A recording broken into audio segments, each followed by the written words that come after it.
Like a pro. Welcome to the Serious Comedians podcast, the podcast where comedians are serious for the first time in their lives.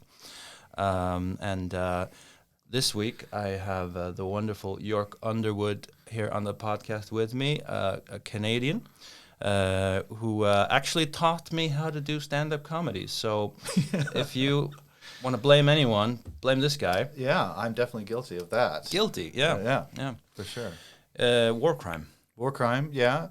It could be considered a war crime depending on who the audience is. Yeah. Like if you were doing this like forcedly to refugees, then it would become a war crime. Yeah. And actually, I think you're actually right. Because of the way that they're housed here, which is a big problem, and it's all over the news. This is something we could arrange where we could get shows for refugees where they literally couldn't leave because they're not allowed to leave the facility they're being stored in. Yeah, human rights in Iceland, 2022. Right, but as soon as you have anything that brushes against kind of these like darker matters, there's always room for comedy. That's what I think. So they would probably see the humor in being forced into listening to an open mic. I think they'll definitely be able to see some humor in it. Yeah, it's like send me back is what they would say. That would be the worst insult you could get. Like, see, this is an example about not being serious. We're just showing you what this is not gonna be. Okay. If that's not that was not serious. Yeah, we're not serious. No, or Syrians. No, we don't know what that's well, like. maybe like historically back in the Fertile Crescent where humans evolved from, so we could be Syrians in that sense, but not in a nationhood sense. No. Caucasians, the Caucasus Mountains. Yeah, near Kazakhstan. Yeah. See, that's serious. Yeah, so we're like half Borat, both of us. Yeah, definitely. I'm probably 2/4, which is a half. Yeah, that's right. Yeah, math. Yeah. Comedians are good at math. You heard it here first. Yeah, that's true. Okay, so that's not what this podcast is. This podcast, we're going to try our very best to be serious about some things. Yeah. If we fuck up, I apologize. That's not the point. Mm-hmm. Yeah. The point is something else. Okay, what are we going to be serious about? Well, I should have thought of that. You got 2 hours of us trying to figure out what we're supposed to be serious. Just breaking the fourth wall every time we're like, well, I don't know. I like doing that. Yeah, it's nice. Yeah. It's like Jim on The Office. Yeah. It's doing his bit. I'm ripping him off. Yeah, that's great.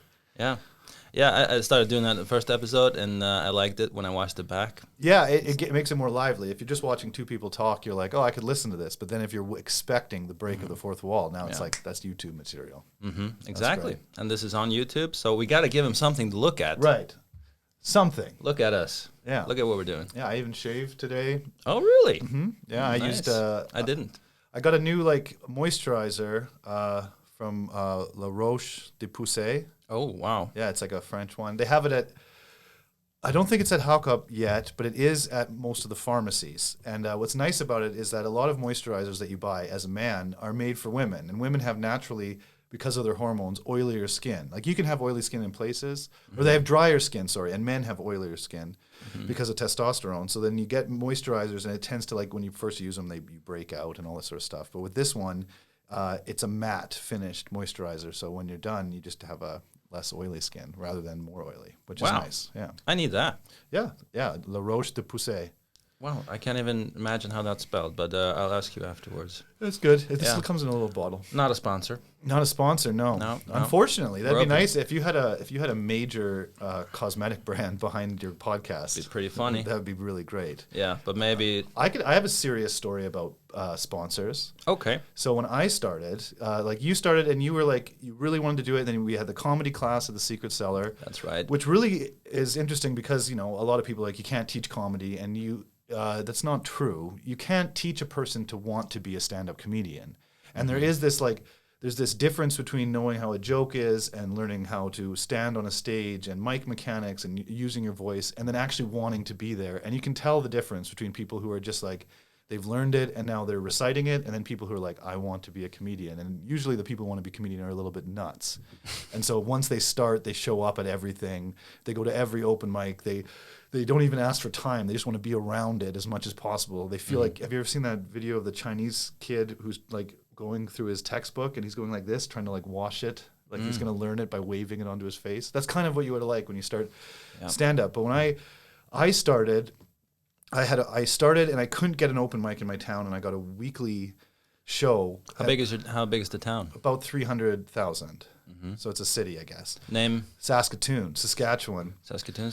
Both good names. Yeah, and it was just like, it's like I couldn't get a show, and so I started my own show right off the bat, and I like put my name on it. So it wasn't like, Come Talk Funny, weekly comedy show. It was York Underwood Presents, and it had a huge banner, and it was Refuse to Sit Down. So that's how you started comedy. That's how I started. Like I did.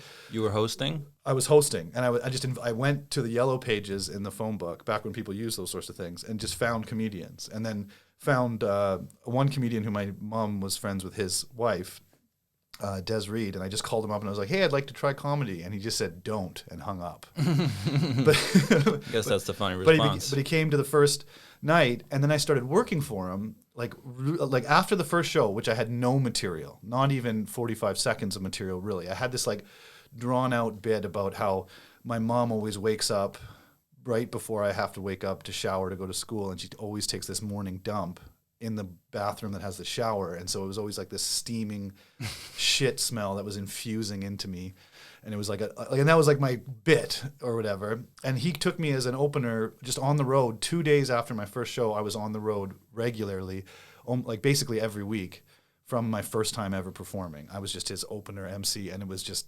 nightmaringly like stressful. Yeah. But I just decided, just like everyone does when they really want to do something, that I'm going to do this. And so I was getting like about $500 a week is what I was making being an opener for him. And then I was making about $200 at the open mic.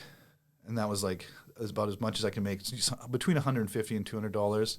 And I was like, oh, I'm not going to be able to survive on this little money. I have rent, and I quit. I just stopped doing everything except stand-up. I went from like, my job stopped it. Didn't tell anyone. How old were you? 22, 23.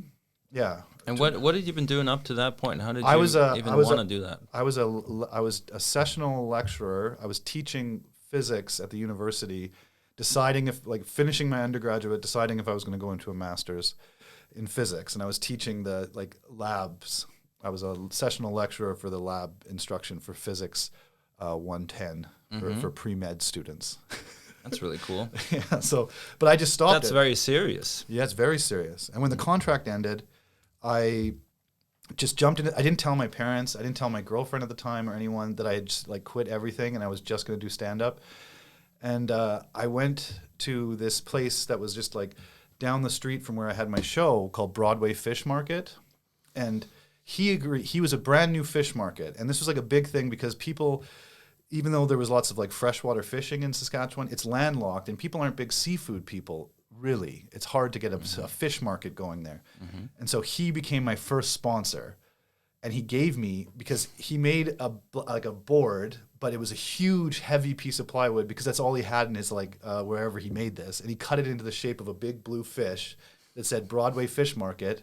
And I brought it to every show I did and put it behind me before I started and never commented on it. So even when I did the open mic at the comedy club in Saskatoon, it's called the Laugh Shop, which is underneath what's the hotel called? Not the Ramada, but it's downtown, and it was that's where the comedy club was. Even when I got spots there, I would come on stage with this heavy, hard to lift, big piece of plywood that said Broadway Fish Market, put it behind me, and then be like, "Hey, I'm York," blah, blah, blah, and just start and never mention it. At the end, I would just pick it up and walk off, and then people would come ask me about it. I'm like, "Oh, I'm sponsored by the Broadway Fish Market," and he gave me all I could eat, seafood.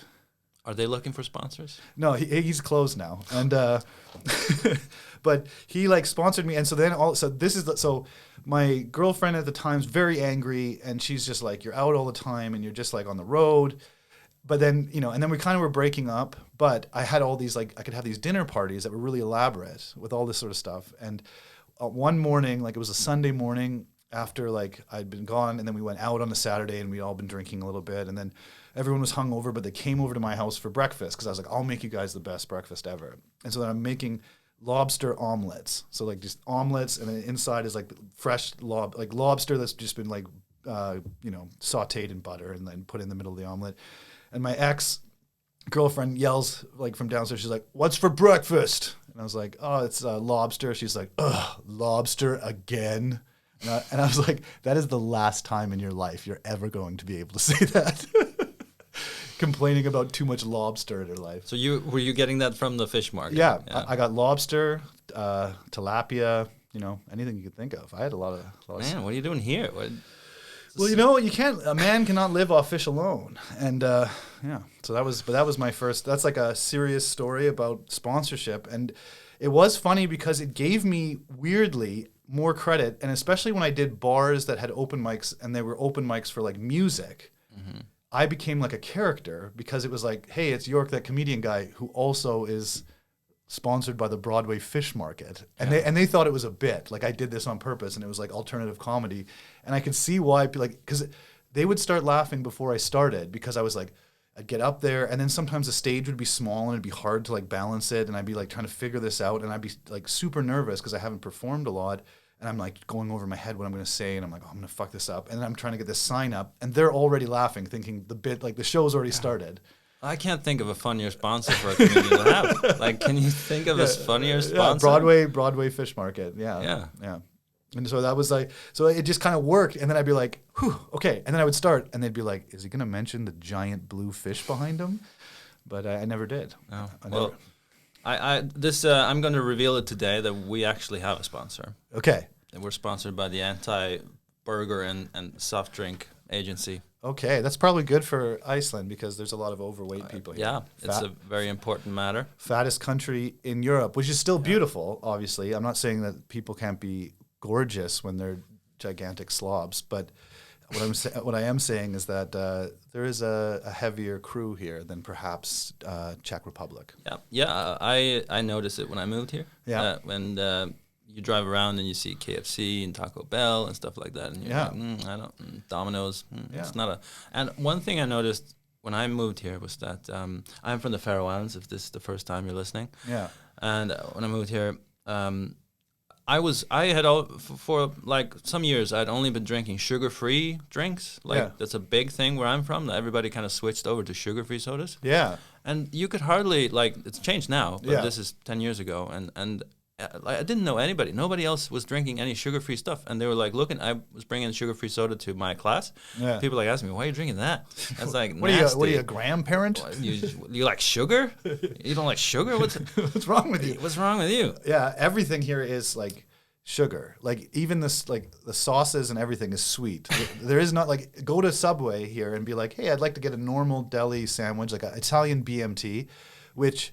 A little trivia for everyone. Most people don't know why it's called the Italian BMT at Subway. I never even heard of BMT. Italian BMT is their signature sandwich, and it means Boston, Massachusetts Transit because Subway was started in Boston, not in New York. So it was a sandwich company from Boston. And some people think it means like bacon, mushroom, tomato, or something. None of those things are on it. It's a 3 deli meat sandwich, and then you choose your vegetables. I prefer it cold, not toasted. Yeah, you heard it here first, guys. Yeah.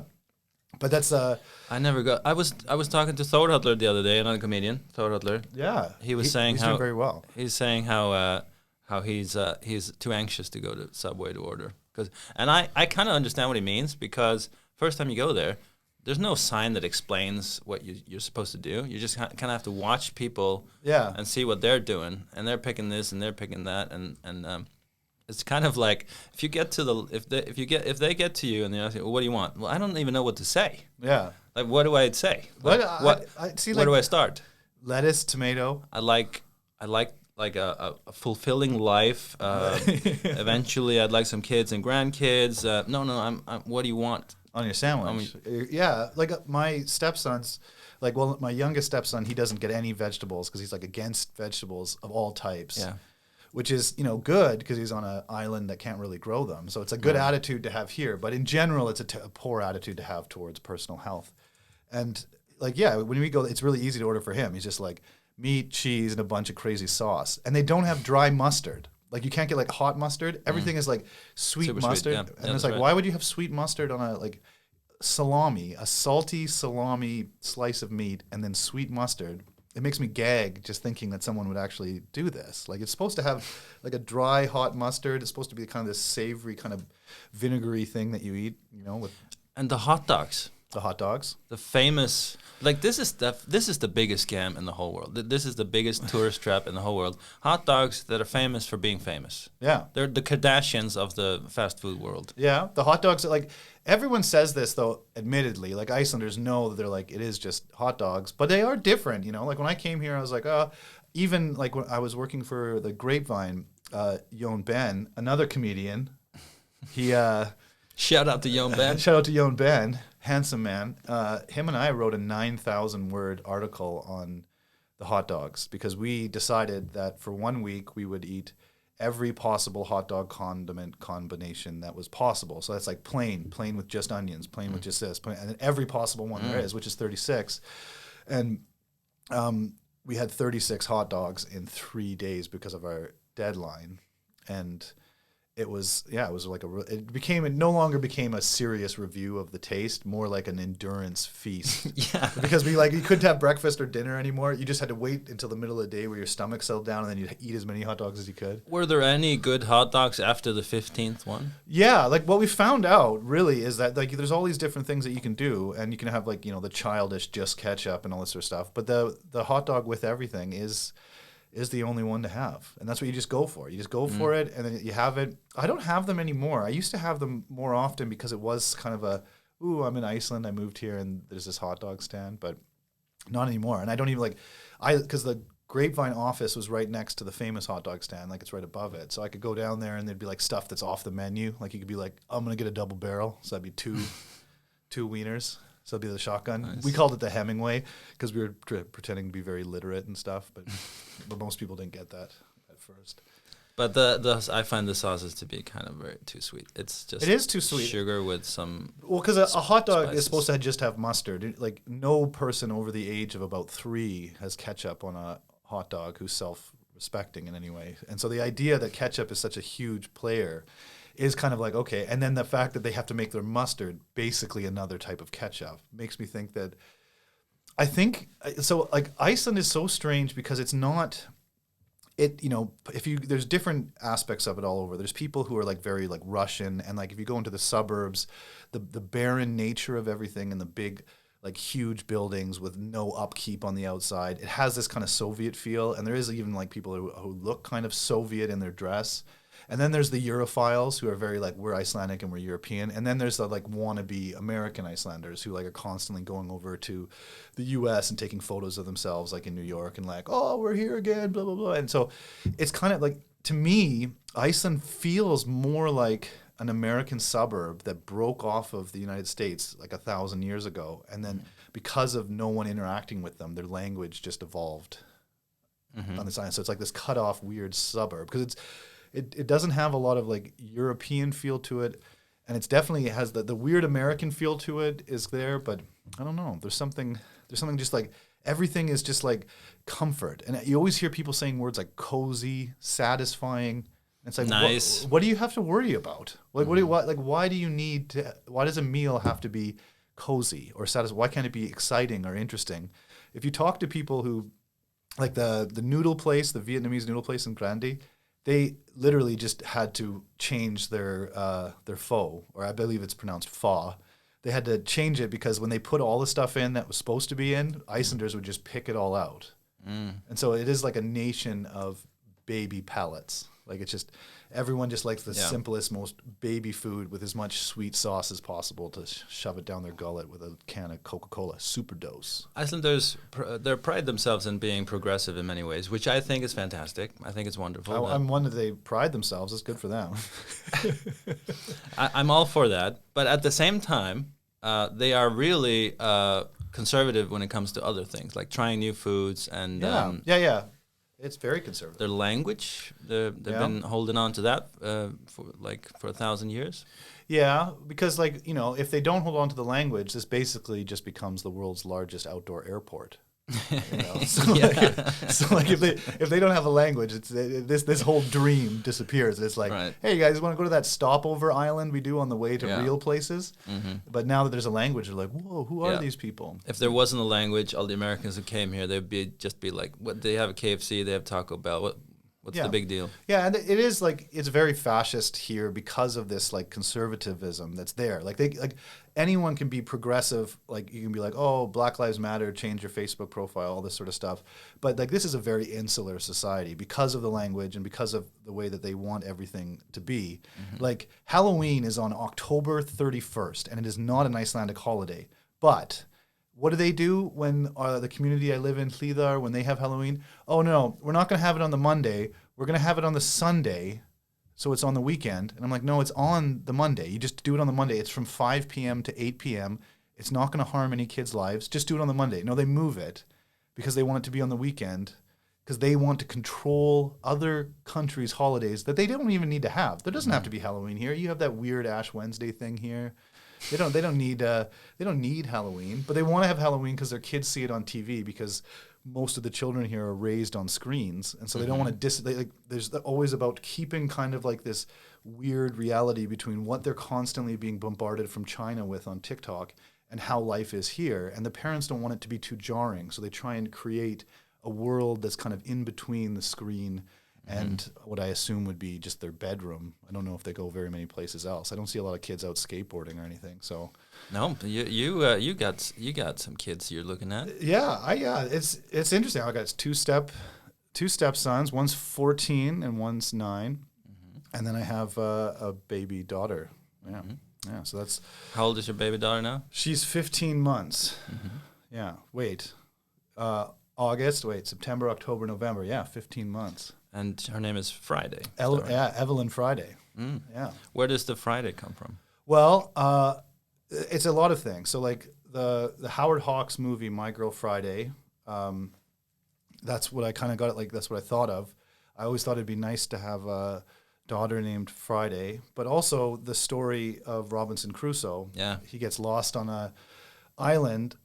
And the person who, like, you know, the kind of like, even though he feels like he's raising them, it's kind of the person who saves him because he's all alone is his man Friday, which is the person he finds. And, you know, the story, it's very old, so he's Christianizing him and stuff. But really, it's just about having someone on an island when you're all alone. And that's, you know, I'm not necessarily all alone, but because, you know, I'm not from here, and no matter what you do, if things go wrong here, you're the first to get tossed out. Yeah, you don't as an immigrant, you don't have a base, you don't have the network going all the way back to childhood. I once did a corporate show for the law firm here that specializes in collecting money when people take too long to pay out their invoices, and they took too long to pay out their invoice to me by about 6 months, and I had to go there and say, you guys either have to pay me or I have to hire you. And then they were like, "Oh, sorry, it must have slipped through the cracks." And I'm like, "Yeah, it slipped through the cracks." Yeah, and sometimes you get like, "Oh, sorry, the banks." You know, you know how banks work. And I'm like, "What?" Well, they have heard every excuse in the book, so I'm sure they know them all. They know them all. They could just fire them off. But then it was surprisingly quick how they were able to access everything and pay right away as soon as you went there in person. So that was like, okay, nice. There wasn't as much red tape as they made me believe on the phone call. Not a sponsor. Not a sponsor, and I didn't name them on purpose, but I'm sure you guys can figure it out. Yeah. Put them in the comments if you can figure it out. Yeah, go ahead and tag them in the comments. Shame them. Yeah, it's not coming from us, but not coming from us at all. No. But I cut you off when you were saying how you went on the road with that comedian. Yeah, and how you went in a very short period of time. You decided to do comedy, to go on the road. Yeah, and I ended up going like across almost all of Canada, basically, like from the West Coast to like Ontario, about 14 times back and forth. And we would just like we'd go on like. Sometimes it would just be like a weekend, so like a Thursday, Friday, Saturday, come home Sunday, and then other times it'd be like a 21-day run. I also toured with Lars Kallio, who he worked with Montreal's comedy festival. What's it called? Don't look at me. Okay, yeah, I don't know. Montreal's done in France. What, Montreal is in France? It's in New France. It's in Quebec, Quebecois. Just for Laughs Festival in Montreal. He was working for them and things like that. And I'd gone on tour, and I toured with him quite a bit. Like we spent something like in total together talking, not outside of the car, just in the car. It was something about 30 hours or 40 hours, just us in a car, just talking. Yeah, so we got to know each other pretty well. Because you had to drive everywhere. Yeah, he drove everywhere in that case. I drove everywhere when it was with the other guy, and it was because he needed someone to drive. I don't know if he had a license or whatever. And that was that's another thing that doesn't really happen here. But like in the States, if you want to become a comedian, like the best thing you can do is get a driver's license. And then you'll find some old comedian who is not legally allowed to drive. And I know a few comedians that can't drive. Yeah. Yeah. Take them around. So that's one way to do it. But yeah, I did it kind of constantly. And I did it for, for a year straight. And then I got selected to tour for the NATO troops overseas. So then I performed. How did you get selected for that? So like there was a comedian, Tommy Savitt, and he was like the Brooklyn Comedian of the Year, LA's Comedian of the Year, and he was selected by the military to have a tour, but they wanted it to be an ensemble. So they wanted it to be this thing called the Uneligible Bachelors Tour. So it was like, these guys are not the type of guys you would date. And that was like kind of the branding of it. And I was the youngest one selected. And I was the youngest comedian at the time. I was 23. I was the youngest comedian at the time. So that was very shortly after you started, though. Very shortly, yeah. I went from like on the road to I went to the Northern Manitoba Comedy Festival, and then I went to the Funny Fest Festival in Calgary. I got Rookie of the Year in Manitoba, and I just kind of like it all built up. And then I was just kind of on the road, and I was working constantly. I got a car, and I did some of my own shows as well, like at really weird places, strange, like just any town that had a bar and a hotel, I would just drive there and then perform. I did a show once where the comedian I was supposed to be with didn't show up because he was hungover or something, and it was in Vauxhall, Alberta, at a place called the Corona Bar, and everything is kind of like Corona labeled because that's their big beer that they sell there. And they weren't really ready for me, so they gave me like a microphone, and then everyone sat in a circle around me. And then, perfect. I was like, okay. And they set it up, and they're like, is that going to be okay? And I'm like, I've never done stand-up in the round before. And then it's just like a small town, and like everyone shows up to watch. And then they were getting their burgers, but the tables are all gone, so they're like trying to eat on the chair. Perfect for comedy. And then they told me the contract, which the agent. So like there was multiple agents. There was like Pacific Agency, and then there was a place called CMT out of Manitoba, and they would book things the same way they would book a band, because they were mostly booking like country bands, like country music bands, and they would get these contracts, and sometimes it was fine, but other times the bar owner would be like, the contract here says the show will be 3 hours. Mm-hmm. And I was like, what? It was like 3 hours? You're supposed to perform for 3 hours? But yeah, and that's what he would expect. I was like, no, like in total, like people coming in, you have the show, and then afterwards it's about 3. It's like, no, the contract says there will be entertainment for 3 hours. And that was at this Vauxhall place. So I had to perform for 3 hours, and the other comedian didn't show up. And I was given this gig because the other comedians couldn't do it. And they were like, will someone take this gig? They want a gig on this day. And I'm like, I'll drive out there and do it. And then I'll meet, what's his name, from Calgary. He's going to drive over and meet me. He doesn't show up. I'm on my own. 3 hours. How did you approach the 3 hours then? Did you have to like figure out a strategy? So I had not good, but I had about 25 to 30 minutes of material, because I would do a middle spot out of about 30 minutes, and some of it would be crowd work and then bits. And it was usually I was never a person who went short, and that was one reason why. Even when I started, that older comedians would take me, even like especially on these difficult shows, to these small town bars, because they're like, get York, he'll never go under time, he'll always do the time you ask him to do. So that's a problem with comics? Yeah, like a comedian goes on stage at like the Secret Cellar when we had it, like a comedy club, and they'll go long because it's set up for comedy, and they're like, whoa, people are laughing. Yeah, and then but when it sucks, people are just like, okay, well, I don't know what to say to you. Usually it's like, what can I say? They do this sort of stuff, which is, you're fucked as soon as you say that. And they give up. And I had comedians who would go on and they were supposed to do 15 and they do 3.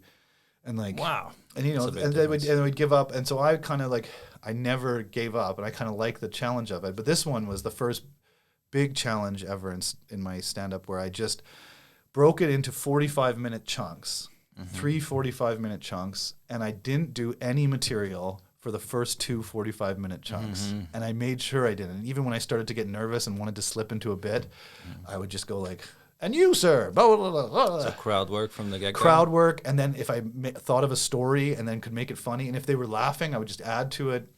And it, like, I don't know, like, either they just were starved for attention. Like, it did not feel good. There was no point in it where I was like, oh, I'm killing it. It just felt like it was like, you know, like I was there to do this and they were there to listen. And it was just 45 minutes, and then we went out and had a smoke. And then everyone smoked, and they're like, man, you're doing really good. I can't wait to the next part. And I was like, oh, God.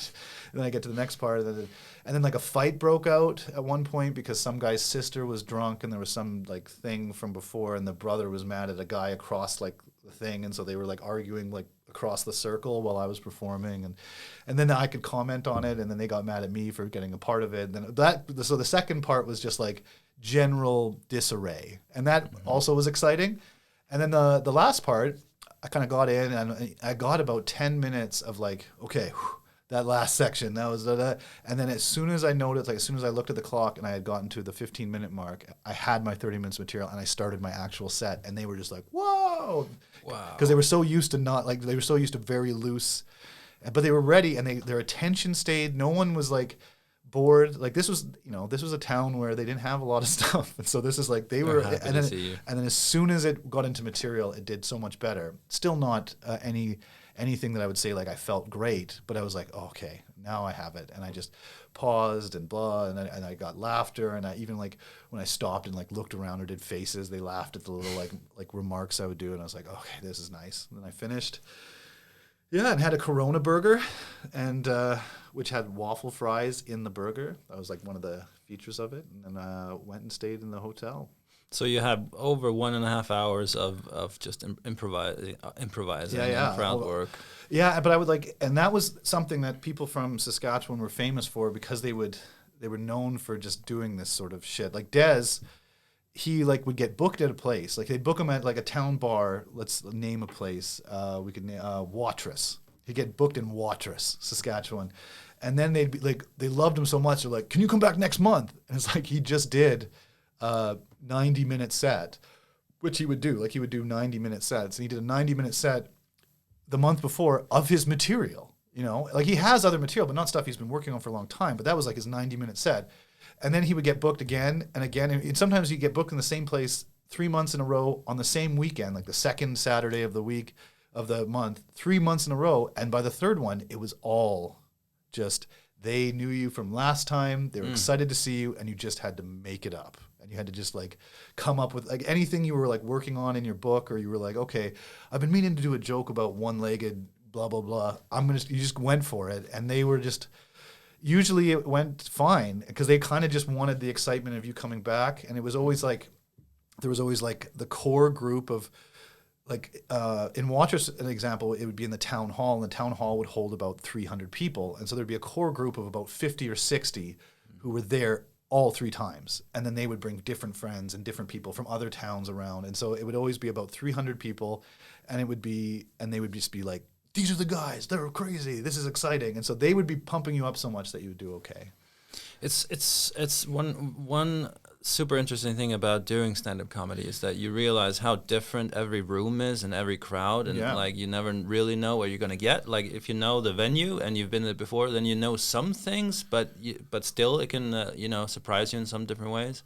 And we were talking about this right before we started recording, and that me and another comedian called Mette were in the talks with a place called Loft Hostel. Hopefully we want to get some shows running up and running there. I don't know if they're going to be open mics or something else, but we were talking about how that specific room, it's a hostel. And they have a stage. They have concerts there and stuff, and that always works really well. Yeah. But there's something about performing comedy there. I've done it once I think, and the people there are there to stay at the hostel. Yeah. And some people, a few of them, are there to just have a beer at the bar or something.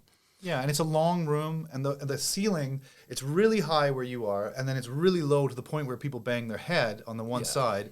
You can maybe get a core group of about 15 people that can sit in front of you that are actually a good audience, and then the rest are kind of scattered, and then you have the bar right there, all the noise and everything, like, and then the people who are sitting on the benches, they're covered by a wall, so they can't really see, like, so the length of the room becomes just a sound echo, Yeah. So it can be difficult, and you can change it. Like for corporate gigs, what I do now here, and what comedians do back in Canada that I knew, is that when they book you, you go, okay, yes, I would like to do it. And then can I have a call, not about because normally they want to do a call where they tell you all about their crazy company and how like the accountant was an alcoholic and used to be nuts, and like you should bring something up about him and say like, hey, you want a drink? Just kidding. Like they always like want you to pick on people you don't know, which never works because it's just awkward, because even if they wanted you to do it, they're always going to be defensive of their friend because now a stranger's bringing up something. But I always have a call where we go over the layout of the room so that the show will be successful. Like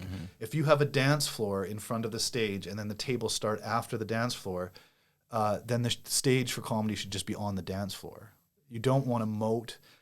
You don't want people's back to you. So if the tables are like like square tables where there's half the audience is back to you, you want them to go in like angles. Like you want it to be like so that everyone can always face you everywhere. Facing you and never perform when they're eating. So you want it to be like right after dinner, before dessert, or after dessert. Because if they have food on their plate, they won't laugh.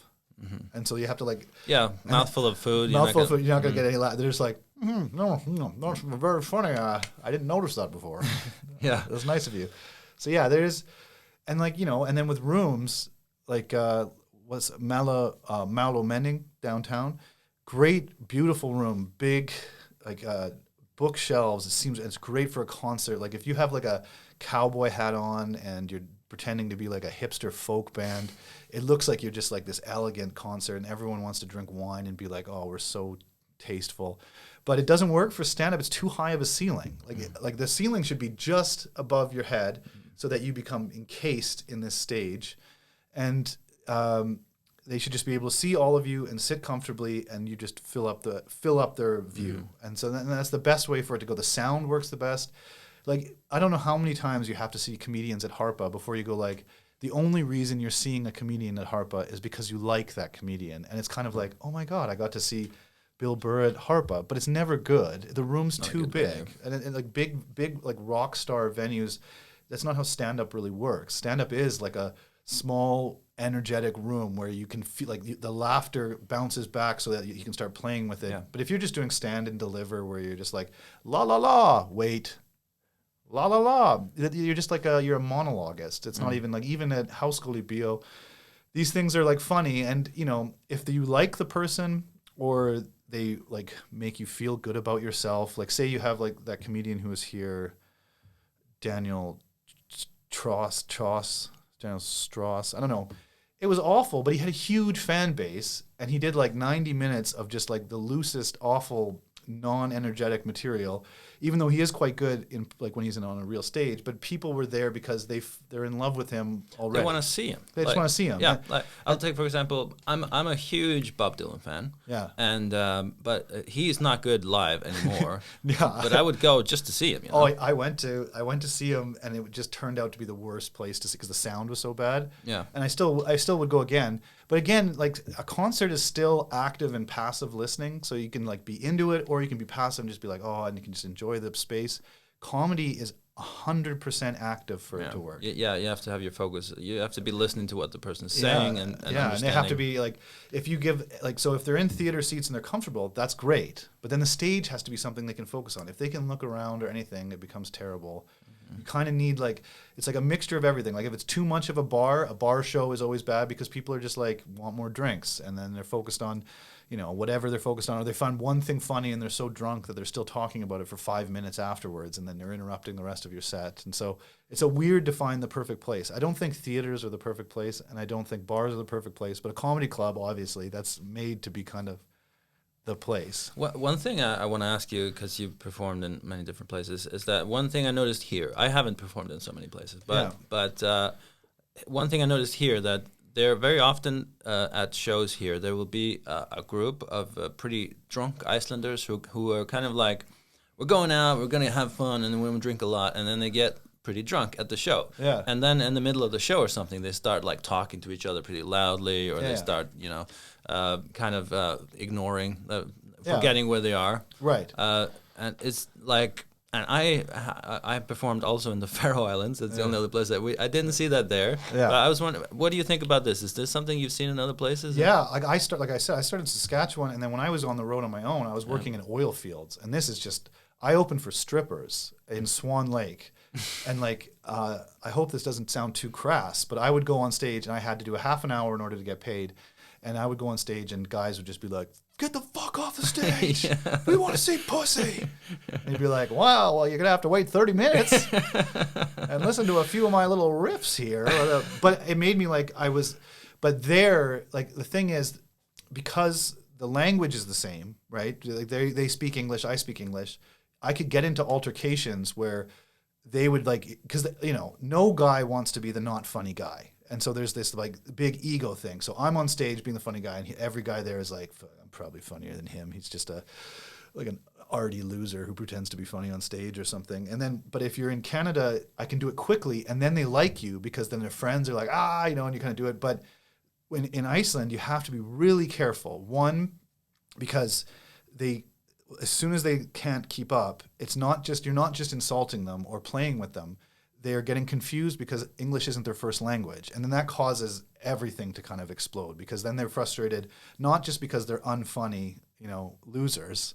They also are like, you're kind of calling them stupid, and you're using the fact that you can speak quicker than them. And so that creates a lot more hostile. Like at the Secret Cellar happened a lot. And I didn't mind it because I kind of like, sometimes you want hostile atmosphere. Like if I'm the last one on and I'm headlining or something, or, I guess you don't even call it headlining, it's an open mic. You're just the last person on. I don't mind it being a little hostile, and then seeing if you can like turn it back. And you kind of like, the idea of digging a hole and getting yourself out is lots of fun. But if you're hosting, you can't do that. And I've noticed, if you get nervous hosting, not necessarily you, but any comedian, I've noticed it happens where a bunch of drunk Icelanders are doing this, and then someone decides to be like, "Sir, I am an artist up here. Please be quiet." Mm-hmm. Quiet. And then the mood of the room is ruined, mm-hmm. because they just go like, "No, fuck you. We'll just be assholes then and ruin the whole show." And then you have no control over it. And then the audience sometimes likes you, sometimes doesn't. Because if you go, like, sometimes people will shout and be like, "Hey, shut the fuck up." And then everyone's like, "Whoa, why are you shouting at us?" It's a weird balance. And when you're the host, your whole job is to make it so that the next person going up has at least a clear table. Yeah. That's about it. Yeah. And so mood has to be okay. Yeah, but of course, Iceland's big binge drinking guys, and you have like, it's like there's a lot of like masculine want culture here, but not a lot of masculinity. Like there's not a lot of like manly men who build everything. There are some, but like here, the people who do all the real work and stuff are foreign people. But like, if any housework is being done, that kind of masculine identity. So a lot of men's masculine identity here is just based on the fact that their mommy really loves them a whole bunch. I think Iceland is a nation of mommy's boys, and that's why there's a lot of strange outburst violence, because they never there's a lot of high divorce rate, not a lot of good father figures, so they don't know when to shut the fuck up sometimes, and that's a serious, if the only I could say my stepson who's 14, my wife laughs at things he says that are not funny, and of course I have to be a normal person and not get angry about this, but part of me goes like, I'm literally the funniest person in this house, and I get next to no laughs in a day. Sometimes I'm firing off gold. Like from the kitchen, I'm like, and they're like, "What?"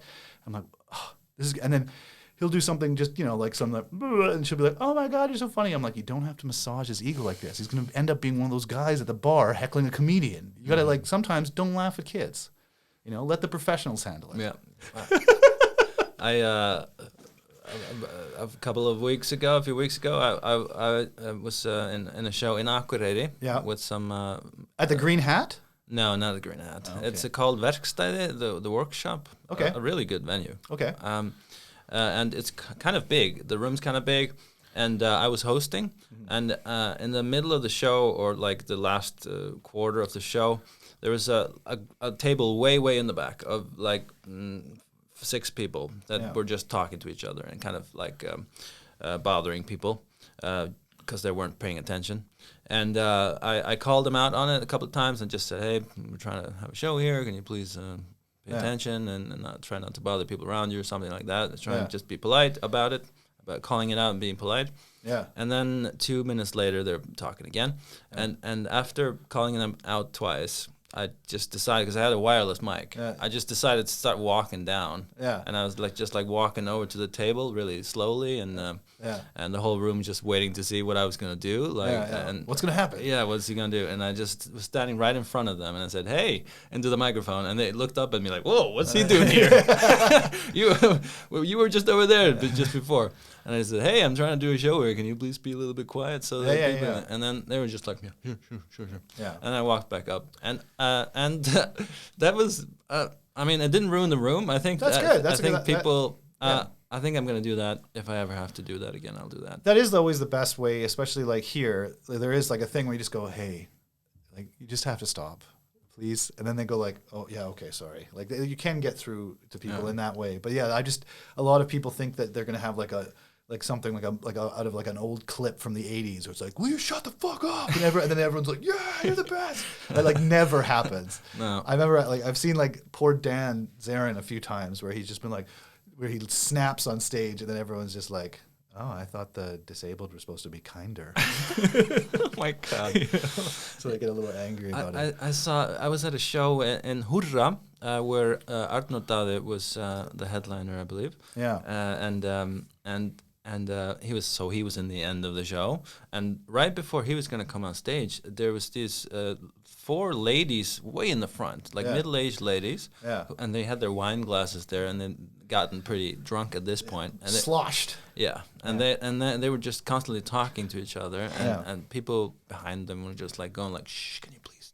And they were just like not paying attention, and then right before the host is calling Arnór Daði to come up on stage, a guy behind these ladies goes, "Can you please shut the fuck up?" Like really loudly. And everybody was just like shocked and like looking at them, and like everybody got really tense. Like, what's he gonna do? Is he gonna like attack them or something? Like he was angry. Is he gonna hit these bitches? And then they were really insulted, like, "Oh, you're being rude. Why are you being so rude to us?" And then they left. Yeah.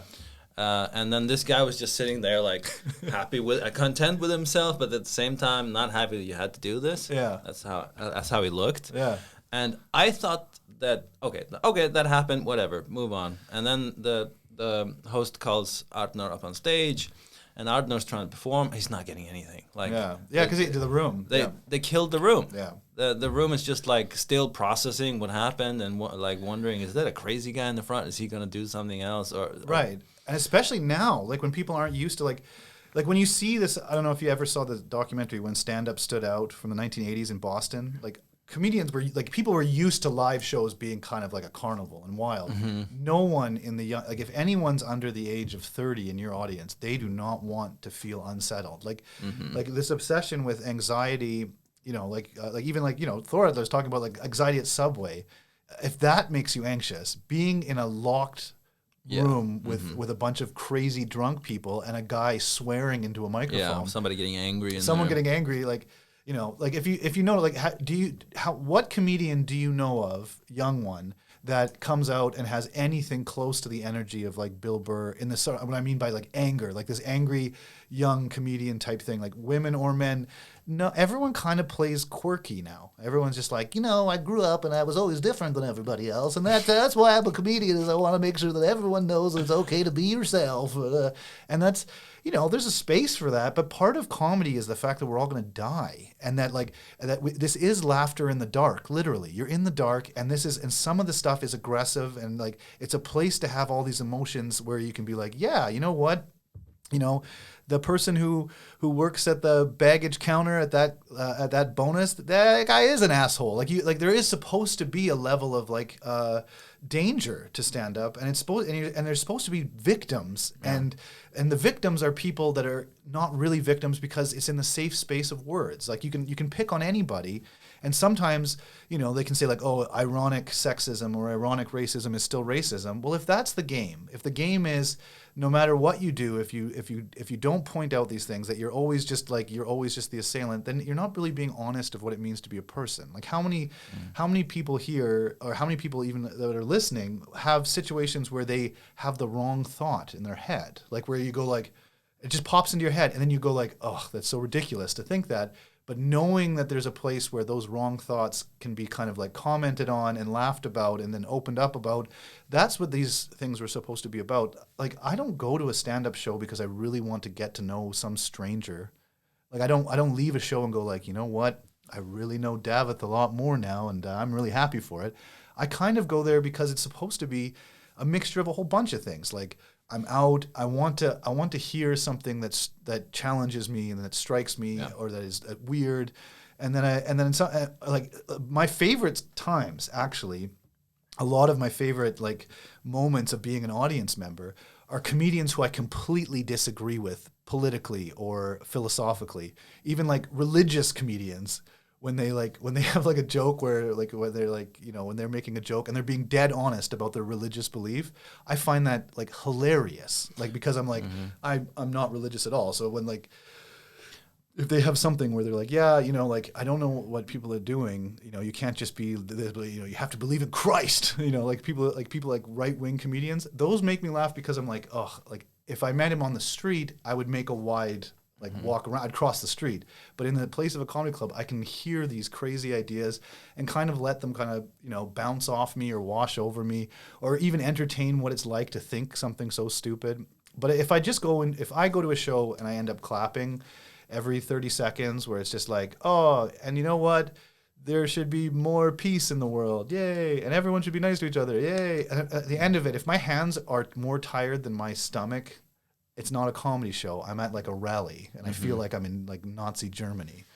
Yeah, to me, the essence of comedy to me is genuine surprise. Like, genuine surprise, not in a negative way, not in a way that you feel threatened, but just genuine surprise. Yeah. And so that means that if somebody makes a joke about something that I thought that you couldn't make a joke about, that's fun.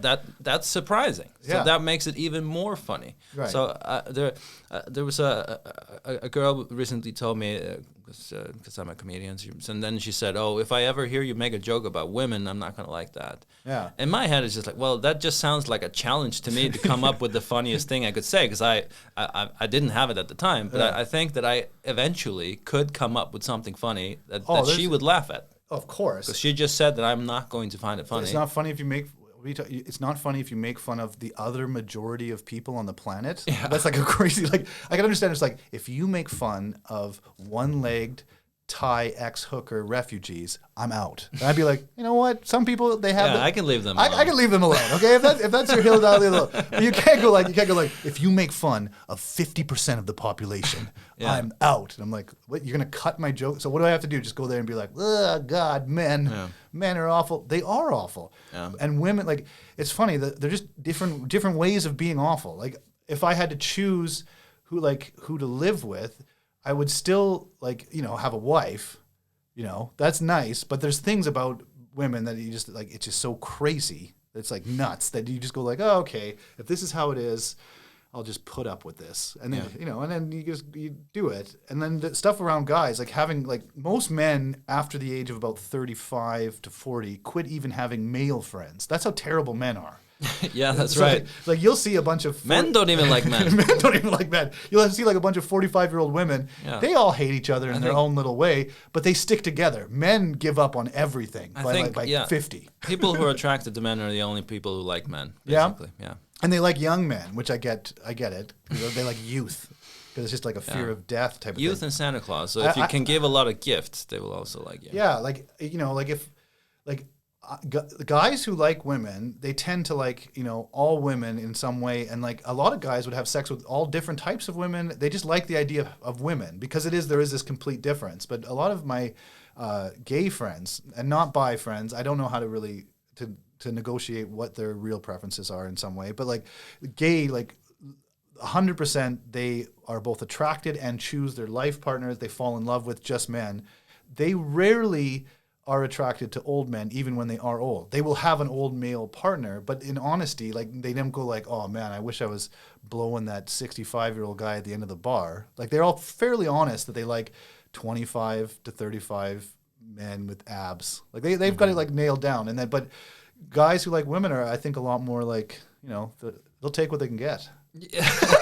I think you're right about that. I think there's a lot of men who will take what they can get. There are a lot, They're very lonely. they're very lonely. That's what a lot of guys. But it's also because there is such a difference. Like when you look in the mirror as a guy and you go like, okay, 36, is this going to get better, or is this as good as it got and now it's just declining? Mm-hmm. And that's a terrible feeling. And so you don't, so if you just were attracted to men, you'd be kind of looking for, instead of having to look at yourself in the mirror, being able to look at something where you could believe you were part of something that you never were. It's like a dream. But with women, they're so different that you just want to seduce a woman. Of course, there's lots of guys who they only want to be with young women or whatever, and that's usually because they couldn't handle being with an older person who could it's like guys who are 20 who date high school girls. Men to school, they do it because the only thing they have to do to be impressive is has a driver's license, Mm-hmm. Yeah. But once you get to around when you're the same age and you're both in your mid to late 30s, all of a sudden you have to be are you succeeding in life? Are you interesting? Do you do anything? And are you an interesting partner? It's a lot more hard. But if you're just a gay guy, you usually can get a gay partner who you just love and you have bond with in lots of ways, but then you just seek out young men to stave off the fear of death. Yeah, we got to stave that off somehow. Yeah. I think so. That's a serious conversation. This is getting very serious on life trajectories of gay men. Yeah, yeah, that's something I'm very interested in. Is this your coming out podcast? No. No. I couldn't say that because I don't even have the luxury of saying that I'm bisexual, which is very popular these days. Is guys can be bisexual or whatever, which is of course you can. I'm fairly certain that I could physically have sex with a man. It could happen. I could do it, and and I could even find a guy good looking. I could be like, oh, that's a good looking guy. Yeah. But there's this component where I don't want to have sex with men, and it's just not there. Yeah. For better or worse. And most of the time, I feel worse because it would be better if I could just when you get sick of all the bullshit, you could just have a nice guy partner for a while. But I went through a period of time where because I never tried men, so there was a period of time when what if I would love it and I just don't know. Yeah. So I decided to give it a go. Yeah. And I made out with the handsomest man that I could find in the Faroes. Yeah. And so your brother. No, I don't have a brother. Okay, sorry. Yeah, my dad. But no, so what I realized is that kissing men is like kissing sandpaper. Yeah. Yeah. Yeah. But isn't it a lot of attraction is really just the scent? You can there's people that are really pretty and you're attracted to them when you sexually objectify them from a distance. You're like, oh, they're really good looking or maybe it would be interesting. But then something as everything gets closer doesn't happen for you. Even if you're the uglier one, which has been basically the case always with me, except in a few, minor instances. And there's just this scent, there's so much to it that's beyond just the pornography of sex that, I just don't think male smell turns me on in the way that the way women smell does. And then only certain women, I'm not attracted to every woman. I'm not just I'm capable of having sex with anything. You can do it. But what I would if full on all cylinders firing desire, that's a very select, Yeah. I'm pretty good. The luckiest thing I have with my wife, other than, that she gave me a daughter and stuff, I guess, would be that I'm definitely more attracted to her than she is to me. So there's a nice power imbalance. So then it's just I like having that where I'm just even if I'm being a jerk or trying to I know that I'm a little bit helpless, so it creates this kind of BDSM thing within our relationship, which is nice. I like that. Yeah. Speaking of BDSM, tell me more about the NATO tour that you started talking about before we went off on a tangent. Yeah, no, it was just so it's all these bases. You get awards, so I can apply for what's it called? A visa in the States as an O1 visa, like a professional athlete or a professional performer, because I got awarded by the U.S. military for my service to them. So I get a plaque. And like because I went to Kosovo and like What's the plaque say? it says like we recognize your service to the armed forces. Like it's I have a picture of it. And so the UN tour, you They treat you the same way as everyone else. So like ahead of us was Kid Rock, and Kid Rock got the same tour bus that we got, the same type, because in the military every person gets treated the same way because it's taxpayer dollars. So they can't be like, okay, we're going to get Kid Rock and we're going to give him like a huge bus and then we're going to give the next guy a taxi. Everyone gets the same thing, but it's like up a level. Like we had a tour bus with like beds and a kitchen stocked. We went around the UK in a tour bus. We went to all the military bases. Around Europe first? Yeah, we went around the UK, Germany, Kosovo, and then came back. And so it was like... How long was this? This was like 17 days on the road. And we went to like near Nuremberg. We went to there's a base called Edelweiss, which is an American like resort. It's on a mountain, like a ski hill, but it's part of the United States because it's a military base. And we performed at a Marine ball there for like a bunch of soldiers that were all dressed up and everything like that. And it went really well.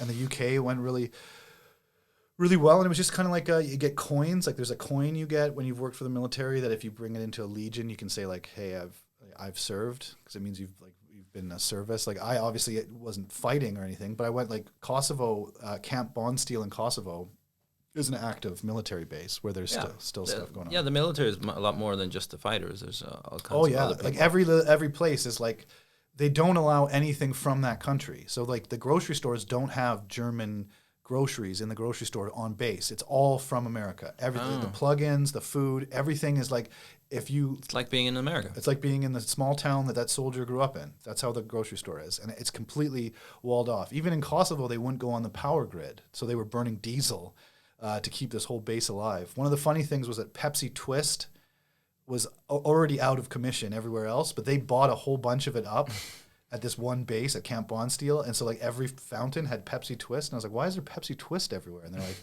we have a lot of it. And so they had like a stockpile of Pepsi Twist syrup that they were making. The last in the world, maybe. Yeah, the last in the world of Pepsi Twist. But it sounds like you've been on the road for a big part. I don't know, based on what you said, it sounds like you've been on the road for a long time. But how long have you been on the road in total, you think? Oh, I was like for many years that's all I did. And so it was just I was on the road every week. And then I kind of like moved to Edmonton, and then I was on the road, and then I moved from Edmonton to Iceland. And you moved to Edmonton from Iceland. Yeah, I moved to Edmonton, and then Edmonton to Iceland. From Edmonton to Iceland. And then like in the first couple of days of being here, I went to Selfoss to open for Ari Elgin and Dori Diana and Saga at the youth center in Selfoss. What brought you to Iceland? How did that connection come up? It was just first we went on a trip. I got hired by a magazine to come here and write about the connection between Edmonton and Iceland, because and so they were just like there was a new direct flight and they wanted it for this magazine, and so I came here, toured the country with my friends, and then wrote this article and it got published. Yeah. So and then there was a Grapevine was here. I was going to write for it and like come back, but I was only going to come back for like a month or 3 months, and and then I just came here and then I ended up staying. You ended up so the connection between Edmonton and Iceland is that they emigrated. No, it was just because there was a direct flight. It was like a promotional thing. So because Iceland Air started flying to that airport, the flight connection. Yeah, on March 8th, 2015. Mm-hmm. Yeah, on March 8th, 2015, they started flying direct to Edmonton, and so that's where it came up. Okay, so because of a flight, you ended up coming here and. Yeah, and then I just stayed here, and like Then you just stayed there. Every time I've heard that, it's because they met somebody. Yeah, like was it because you met somebody? Yeah, I was here, and then like I met someone, and then I was married, and and we were kind of like, and it was kind of crazy because it was like we wanted to date each other, but then and then we just we got married so I could stay kind of, but also been there, done that. Kind of like it's kind of something like that, and then it just it didn't work out, unfortunately, and we broke up, and then I was like, no more people. I'm gonna be a single single dude, you know. And then you never met another woman the rest of your life. I never met another woman. No, and then I immediately met someone. You made another woman. Yeah, I made another woman. I met someone kind of immediately, and you know, it was I would have been a fool not to act quickly. So it worked. I did it as quick as I could, and we decided that's what we were gonna do. We were gonna be together. We're gonna have kids. We're gonna have a life. You know, we're getting old. She's older than me, 3 years older. So I'm kind of like the Young stud of the. Yeah, young stud. I don't know what you call me. Like what's the opposite of a sugar daddy? Honey bro. A honey bro. I'm a honey bro. It's something, yeah. So so that's, yeah, we just kind of did that right. And it was, and that was a big kind of change. So then it just became like, instead of like everything being kind of all up in the air and not knowing like what did I want and where was I going and like, do I want to go back to Canada and go on the road and do stand-up? What am I doing? It kind of, everything just kind of just. So, yeah, so when you broke up or when you split up with your ex-wife, yeah, you didn't really know where you wanted to be or what you wanted to be doing. I got kind of, all my friends were here and like, you know, when we were doing this stuff and the Secret Cellar was kind of like, you know, taking off and all this sort of stuff, like we were just getting that kind of going and I wasn't really sure. I was like, okay, you know, what am I like? I'm not really. I have to learn the language, which I still have to learn, and like, what's going to happen? And then it all just kind of came into place, and it's nice. It's a lot. It's probably like going from. I kind of like if it was like a mental illness, I was kind of like in a manic stage, from the moment I left Saskatoon. I felt like I was kind of like, what am I doing? So I wanted to be a comedian, and I was moving out, and I went out to a new city, and that was to do comedy. And then I ended up moving to a new country, and it kind of like I was all over the place. And so it felt like I never was really settled, or I didn't have a reason for being anywhere, and I could have been doing something else. And then now it's just easy peasy. It's a whole different. So now I can look at my career or whatever. I can look at stand-up. I can look at it again like how I looked at it before, which is not like it's the only thing. I'm just like it kind of felt like I was just on the road for a long time. And then now it's like, okay, I can work on material and I know where I want to go with it, and I can work on other stuff and know where I want to go with it. So it becomes a lot more creative. Like I did a show, like a spot, not a show. I did a spot at Andrew Sims' show at Goikeren, and because it wasn't like, you know, hosting a show or doing a corporate or recycling old jokes or just trying to stay afloat, I actually just worked on material and performed only new material for like, you know, did a 10-minute spot of new material, and it went great. And I was like, that's what I want to be doing. And I wanted to be back in that headspace, because for a while, you know, when I first started, I was always in that headspace. It felt like I was coming up with new stuff all the time. And then when you're here and you're like running a comedy club and you're doing corporates, it always felt like you were kind of just keeping everything afloat. Mm-hmm. And also because, you know, I was in a marriage that wasn't happy and all this sort of stuff. You're kind of like, oh, what am I doing? And I don't really feel sorry for myself, but I also don't take care of myself. So it's like two things that like can end up looking like I'm crazy, because like if you go like, oh, nothing's working, people go like, hey, we'll help you. But if you're just like, yeah, everything's great, and you kind of bullshit it, but you also nothing is really great, everyone just thinks you're a lunatic in some way. And that's kind of what I think the position I was in at one point, is that I don't like to feel like sorry for myself or that things are going poorly. And so I just kind of go with it. And that sometimes just leads you down a path where you're just kind of like, ugh. You're not getting anything done. And then when I look at time spent, you kind of go like, okay, I want to do stuff a little bit better. I know myself, you know, like I know I'm very capable of doing nothing now. I'm good at that. When did you learn that? Just, you know, over the last 36 years, I've learned that pretty head on. Like, it's not doing nothing. It's just, I know I can make I know I can do all the wrong things. And I know I can sabotage myself, and I know why I would do it. But I never I don't know. It's like, do you have friends who, like, when you go out drinking, like, I don't go out, like, very often at all, really. And if I do go out, my friends are all mad at me because I didn't choose to go out with them on the one night I've gone out in, like, 3 months or something, because I'm a stay-at-home dad, so I'm just not, it's just not something I can do like I could before. Yeah, that's what happens when you have kids. That's what happens when you have kids.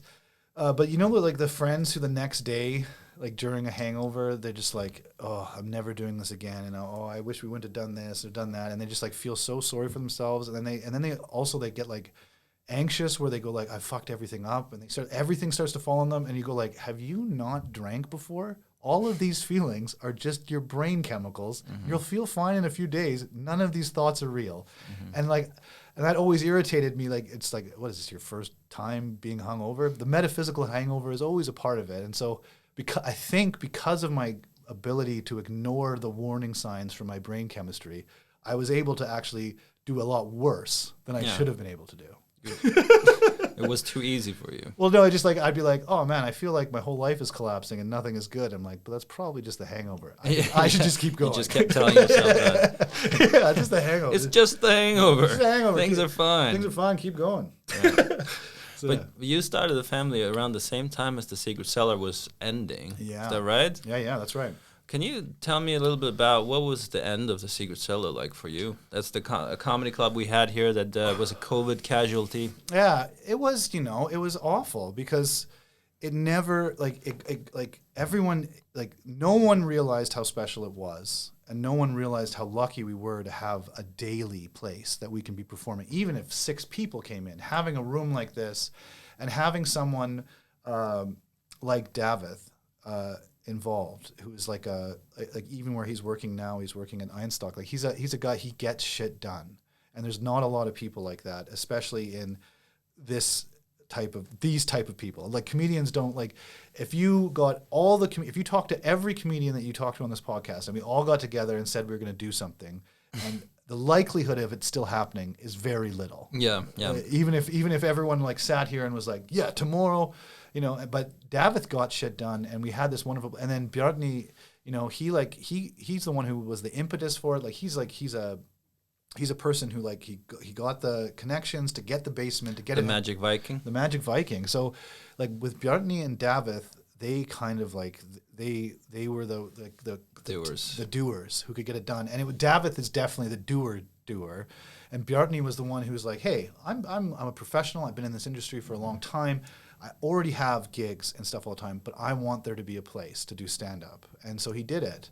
And so he really started the Secret Cellar. Yeah, like he started the Secret Cellar with and obviously like Dan joined in because they needed they had that Dan joined in and David. But Bjarni, it was because they had this bar, the Icelandic craft bar, and Bjarni was the one who could say, I'll take care of the basement and we'll get this going. Oh, that's how it started. And so it's kind of and David was the one who was like, I'll make this into a comedy club, and he just went all out and did all that together. But yeah, it's like those things together, and they were like, yeah, it must work because really Gisli Johan, he had this weekly show, Come Talk Funny at Goikarin, which it was crazy how packed it would be on some of these Mondays, and it was rarely empty. Like sometimes it was just like half full, and that would be like disappointing. And he did this for 2 years, and other bar owners saw this and they're like, can they do that for us? And then this space underneath the Icelandic craft bar was just perfect for setting up this comedy club. And they did it, and they just went for it. And it was just a mixture of like the audience and like the kind of test market that Gisli Johan did, where he showed, yes, you can have a successful weekly, every week, no matter what, comedy show in Reykjavik in English, and it will work. And he did it. And that convinced people that they could build an actual place for it, and they did. So it's. When did you join? I was always a part of things.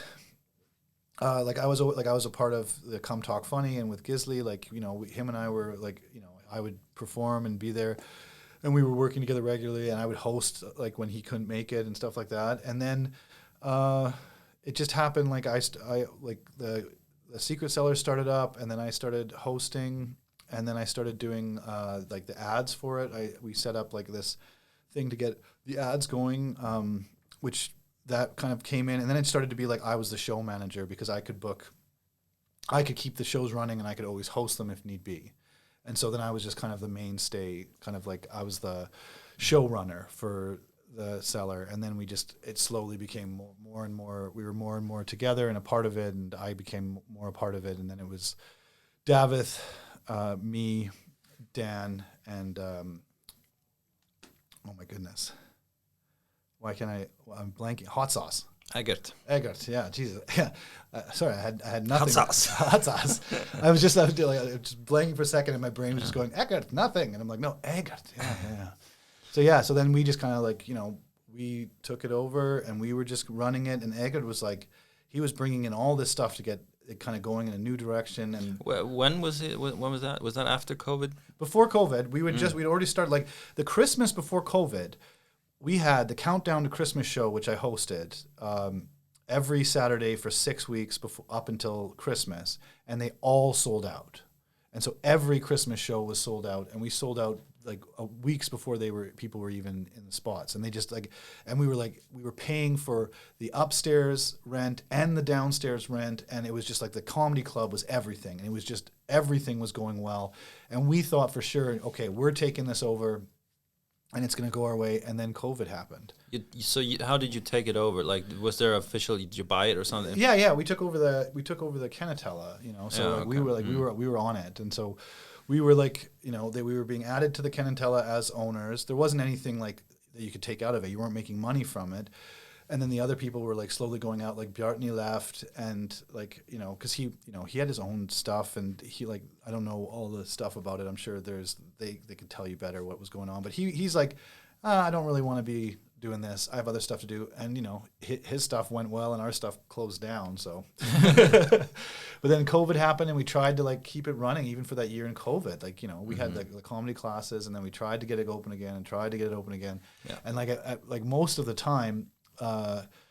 We were like Davith and I were sometimes there all day, and then opening and all night, and then Davith was there constantly and making like 40,000 kroner a month. Like it was just like we were just anything to keep it afloat, and then it became where we couldn't do it. And so yeah, but it was just at the peak of like everything. Like it was finally like every show was doing well. Thursdays were doing well. Yeah. Fridays were doing well. It became a really popular place. It became really popular, and then it was just karaoke afterwards, and there was just drink sales. Everything was going well, and it was just perfect. And then COVID kind of changed it, and it couldn't recover. And we should have even closed it down sooner and just waited and made a plan, because for a lot of us, it strained our relationship with each other, because it was just like we have no money, we're here all the time, and we don't get anything. And then you're performing no matter what, and like I'm performing no matter what, hosting no matter what, even when I'm getting nothing, and we're trying to keep this thing together. If we were smarter, but I guess we wouldn't be the same people if we would have done that. We're the type of people where we're just like we can't let this die yet, and then it had to, because we couldn't pay 2.8 million kroner a month rent or whatever. Do you remember how it was officially over? Was there a meeting? There was just like the landlord, he just like, because there couldn't be rent paid anymore. Like we couldn't. There's no way to afford rent. And there was no way to afford keep paying Coca-Cola for all the beer and stuff like that. We weren't getting enough sales yet. They were going to keep it afloat, and we were able to keep running it, and they kept it afloat, and then they brought in staff to kind of manage just the bar, and then we were running the show. And then slowly none of it worked, because the numbers weren't coming back. And so then the manager, like the landlord, he found people who were going to pay for it, and they paid for it, and now it's circus. Yeah. Have you been there since? No, I haven't. They have a huge basement, and I never saw any people there. So yeah, I haven't been yet. I spent so much time in there for so long that when it was over, I was like, oh, I need to figure my shit out.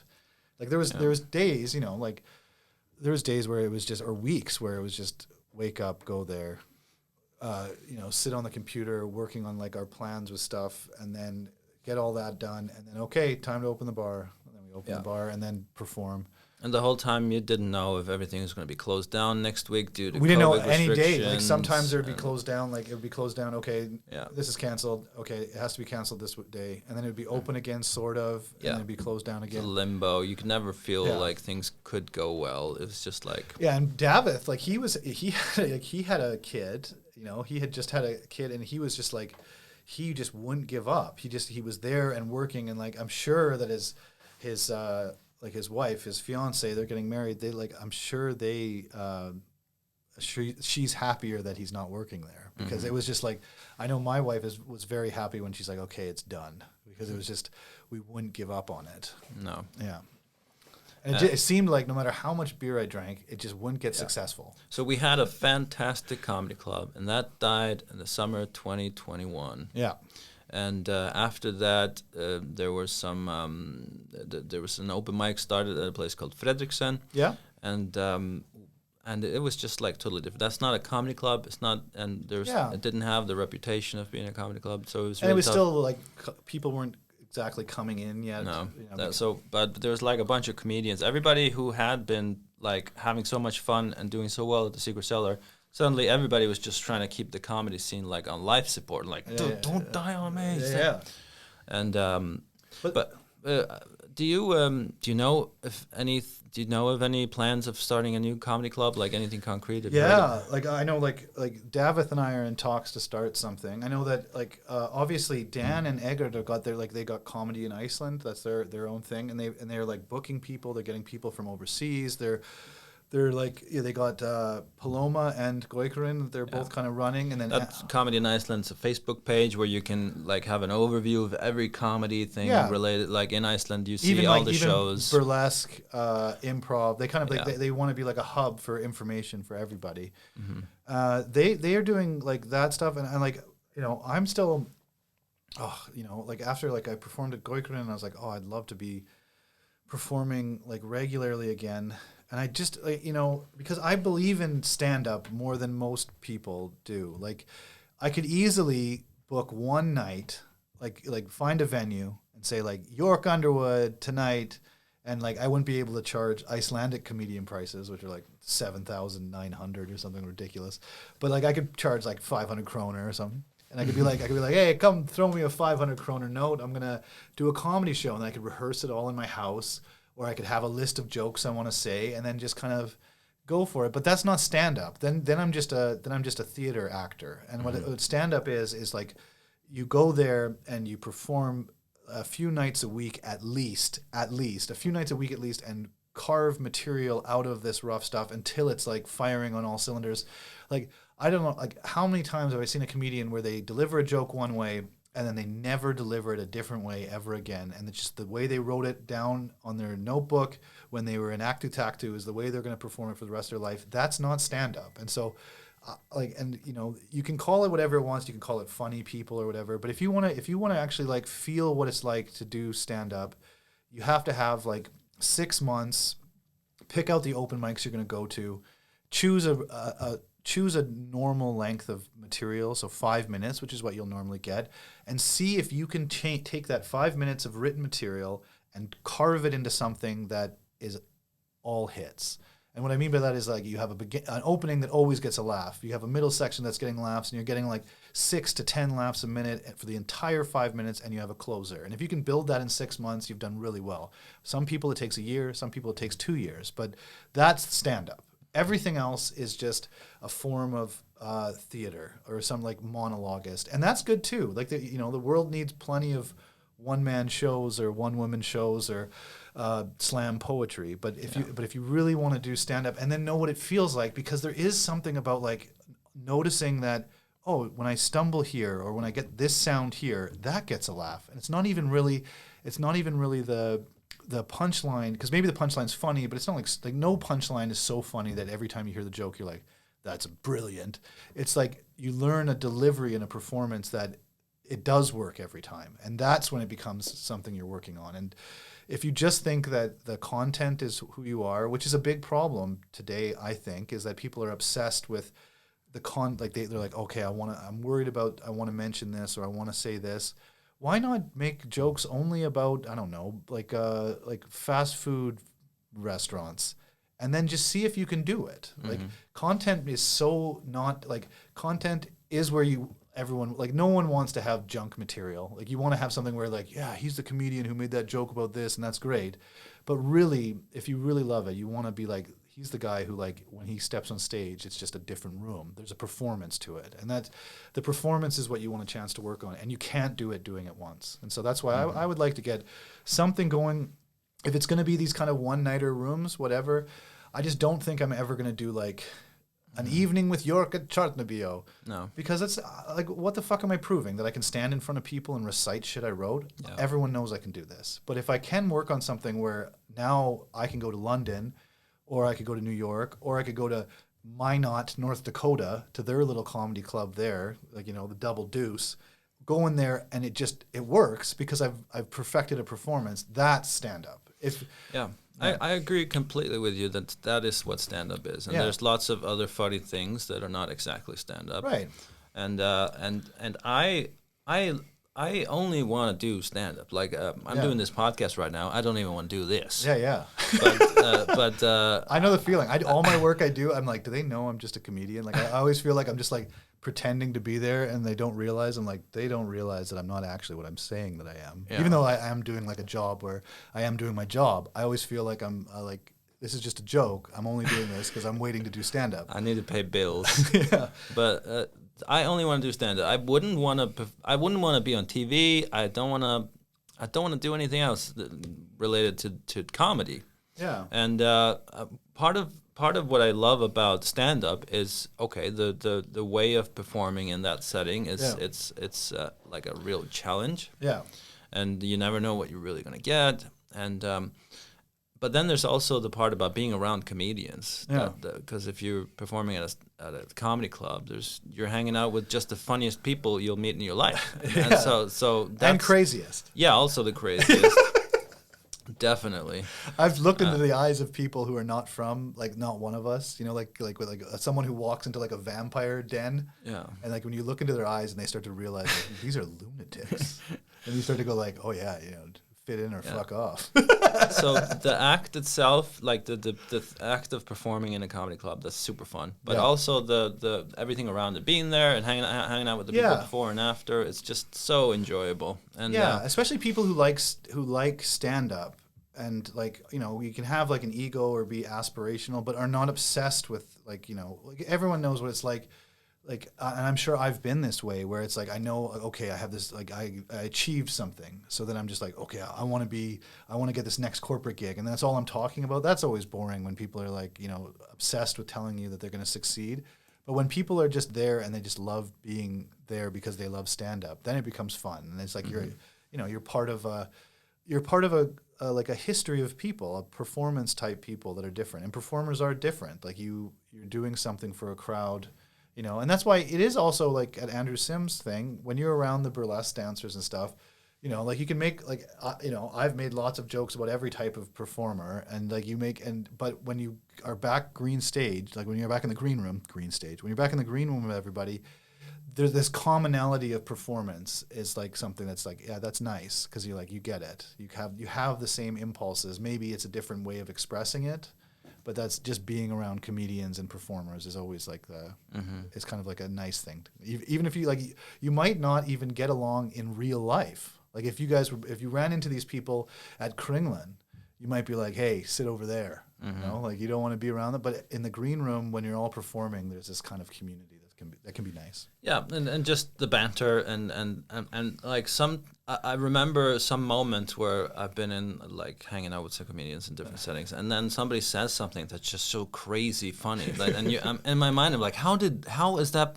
And I remember, all these people are comedians. Of course they're fucking funny. Yeah. But if you like, you'd never hear something like that if you were in any other setting. Like, no. And when I started going to the comedy club, I started feeling for the first time in my life that I'm around people who are like me. Like this is what I want to do. Like if I could choose how to hang out with people, I would just want to do this all the time. Just shooting the shit and banter and just trying to have fun. That's why it's funny that this is like the serious podcast, because it's literally the last thing I like to be. Yeah. Like someone tried to get me to be serious. Like it takes a lot. Like I still want to like inject in some of the absurd.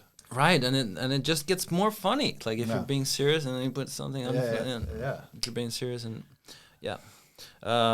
it's like when you're in class and you're not supposed to be laughing, and you can't stop yourself, or in church.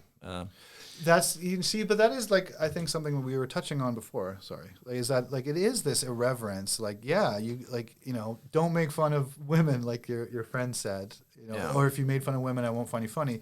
That's the point of this, is that it is kind of like, you're cackling in the church. You're like, it's supposed to be. You're not, whatever you're doing is it's not allowed, and that's the feeling it's supposed to have.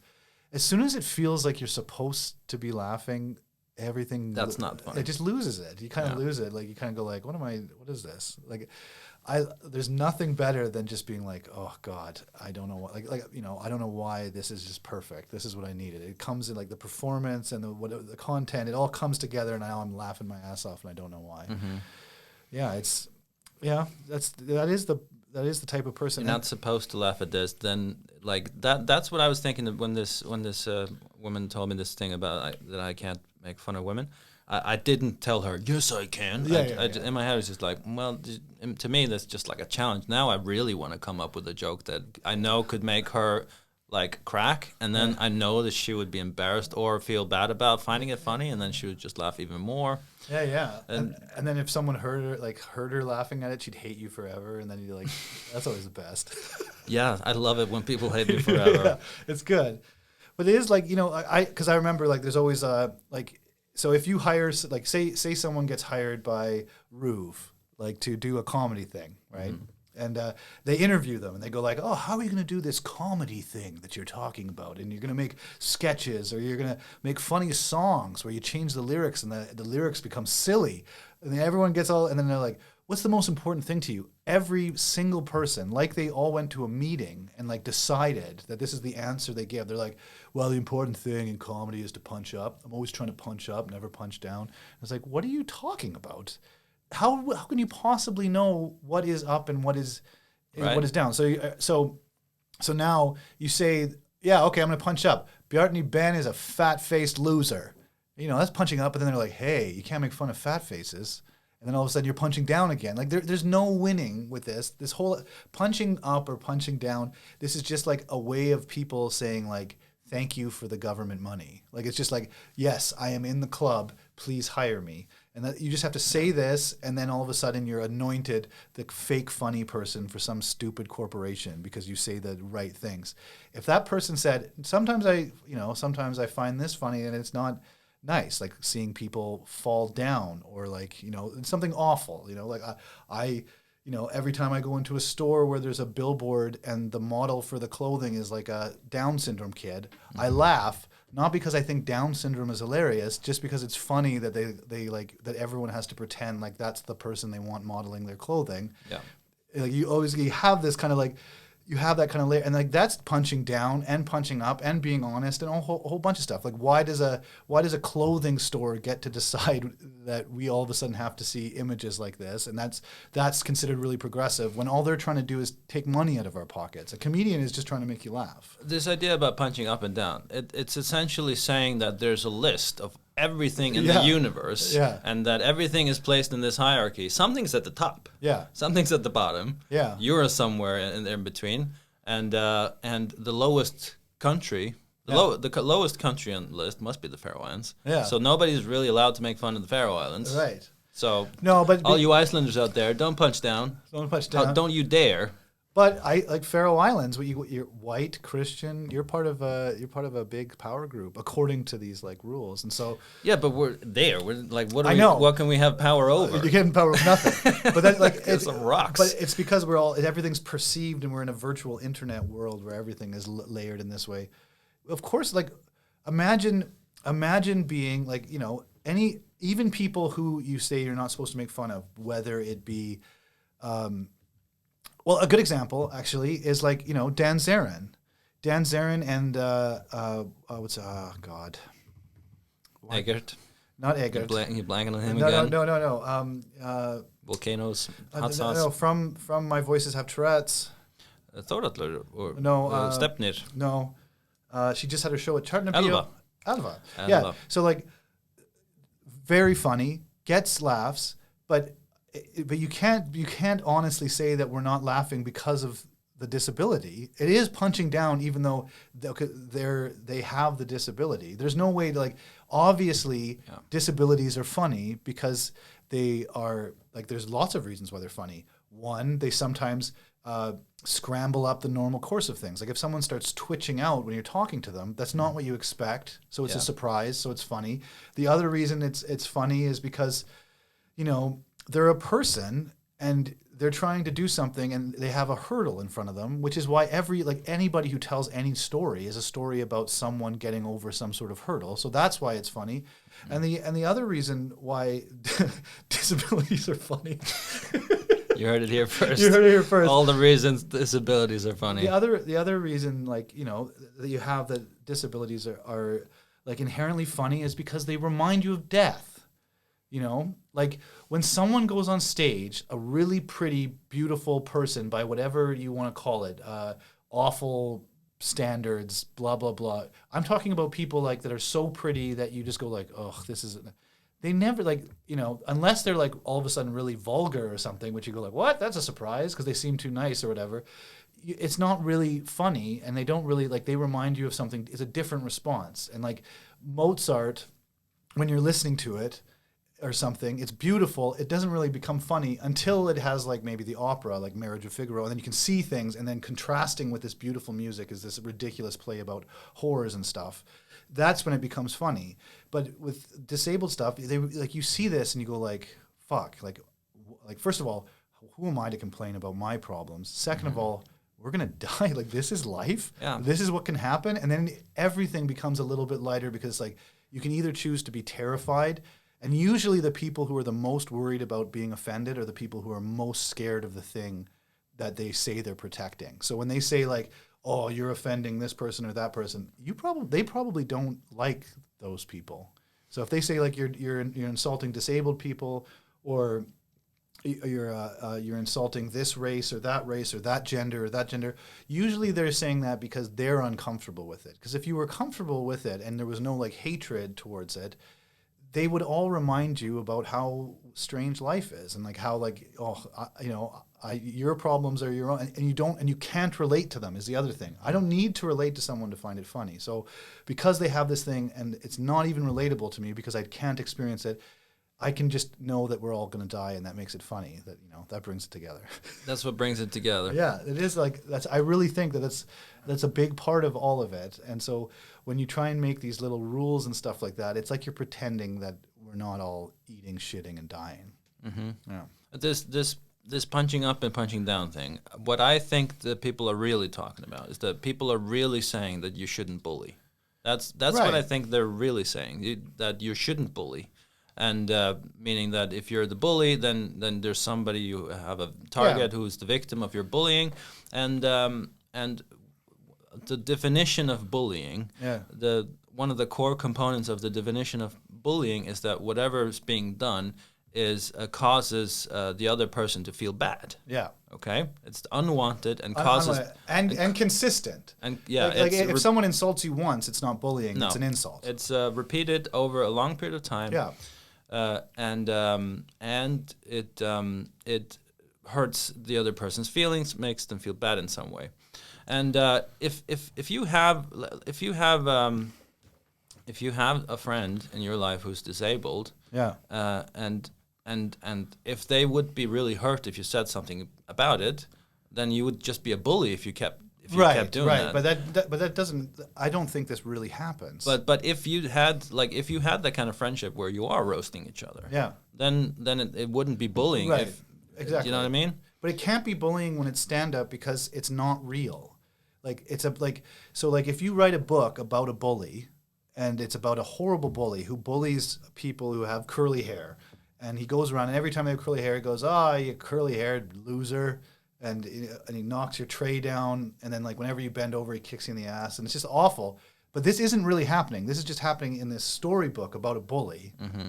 Even if the bully never gets stopped, the story is just a bully who continues bullying, and he's the best bully of all time, and everyone is just humiliated and shamed forever, and then they try to fight back, and he wins the fight back, and then he bullies more people, and he just becomes the greatest bully ever.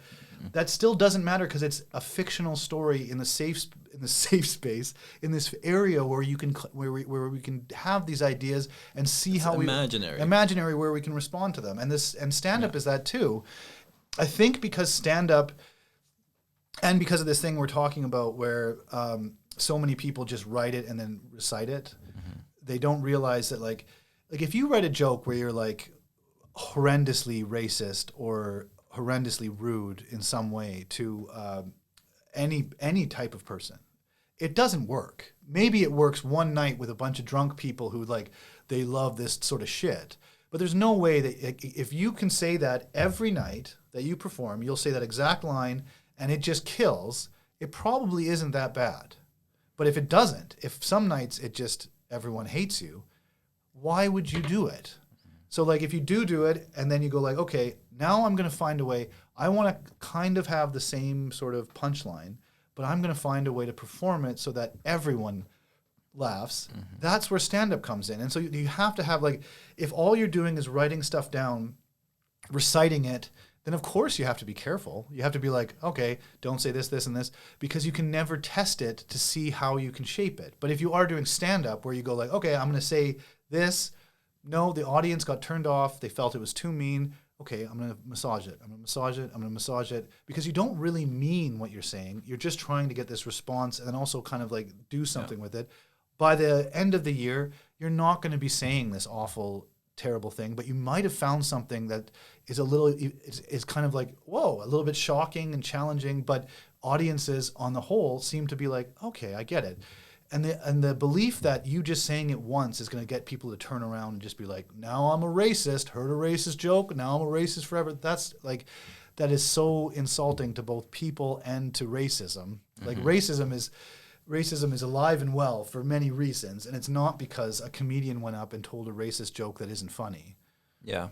Yeah.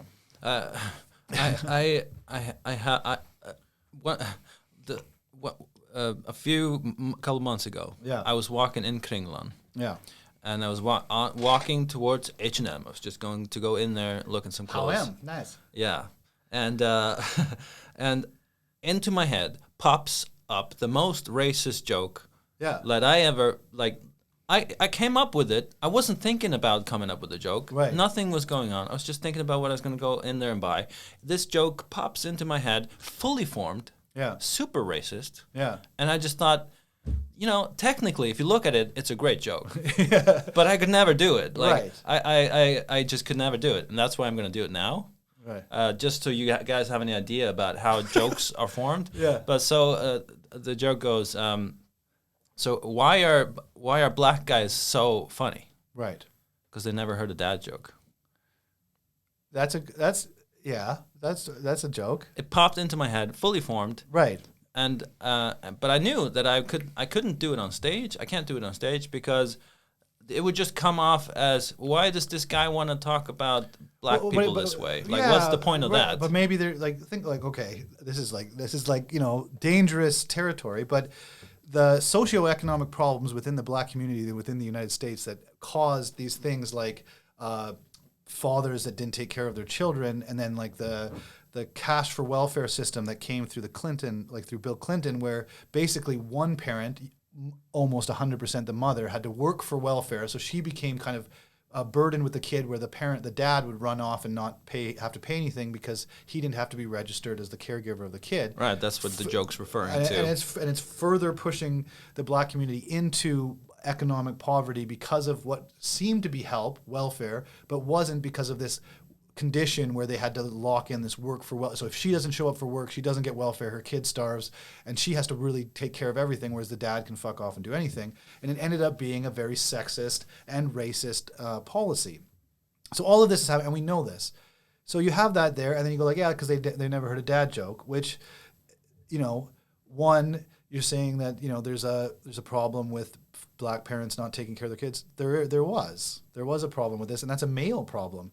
If you put the same conditions onto a society of non-black people, the same thing happens, i.e. Iceland. Iceland, you have a welfare state where dads don't really take care of their kids because the women can kind of get whatever they need from the state. There isn't a big impetus for them to man up and do something. A lot of guys can just fuck off and do nothing because the state takes care of it.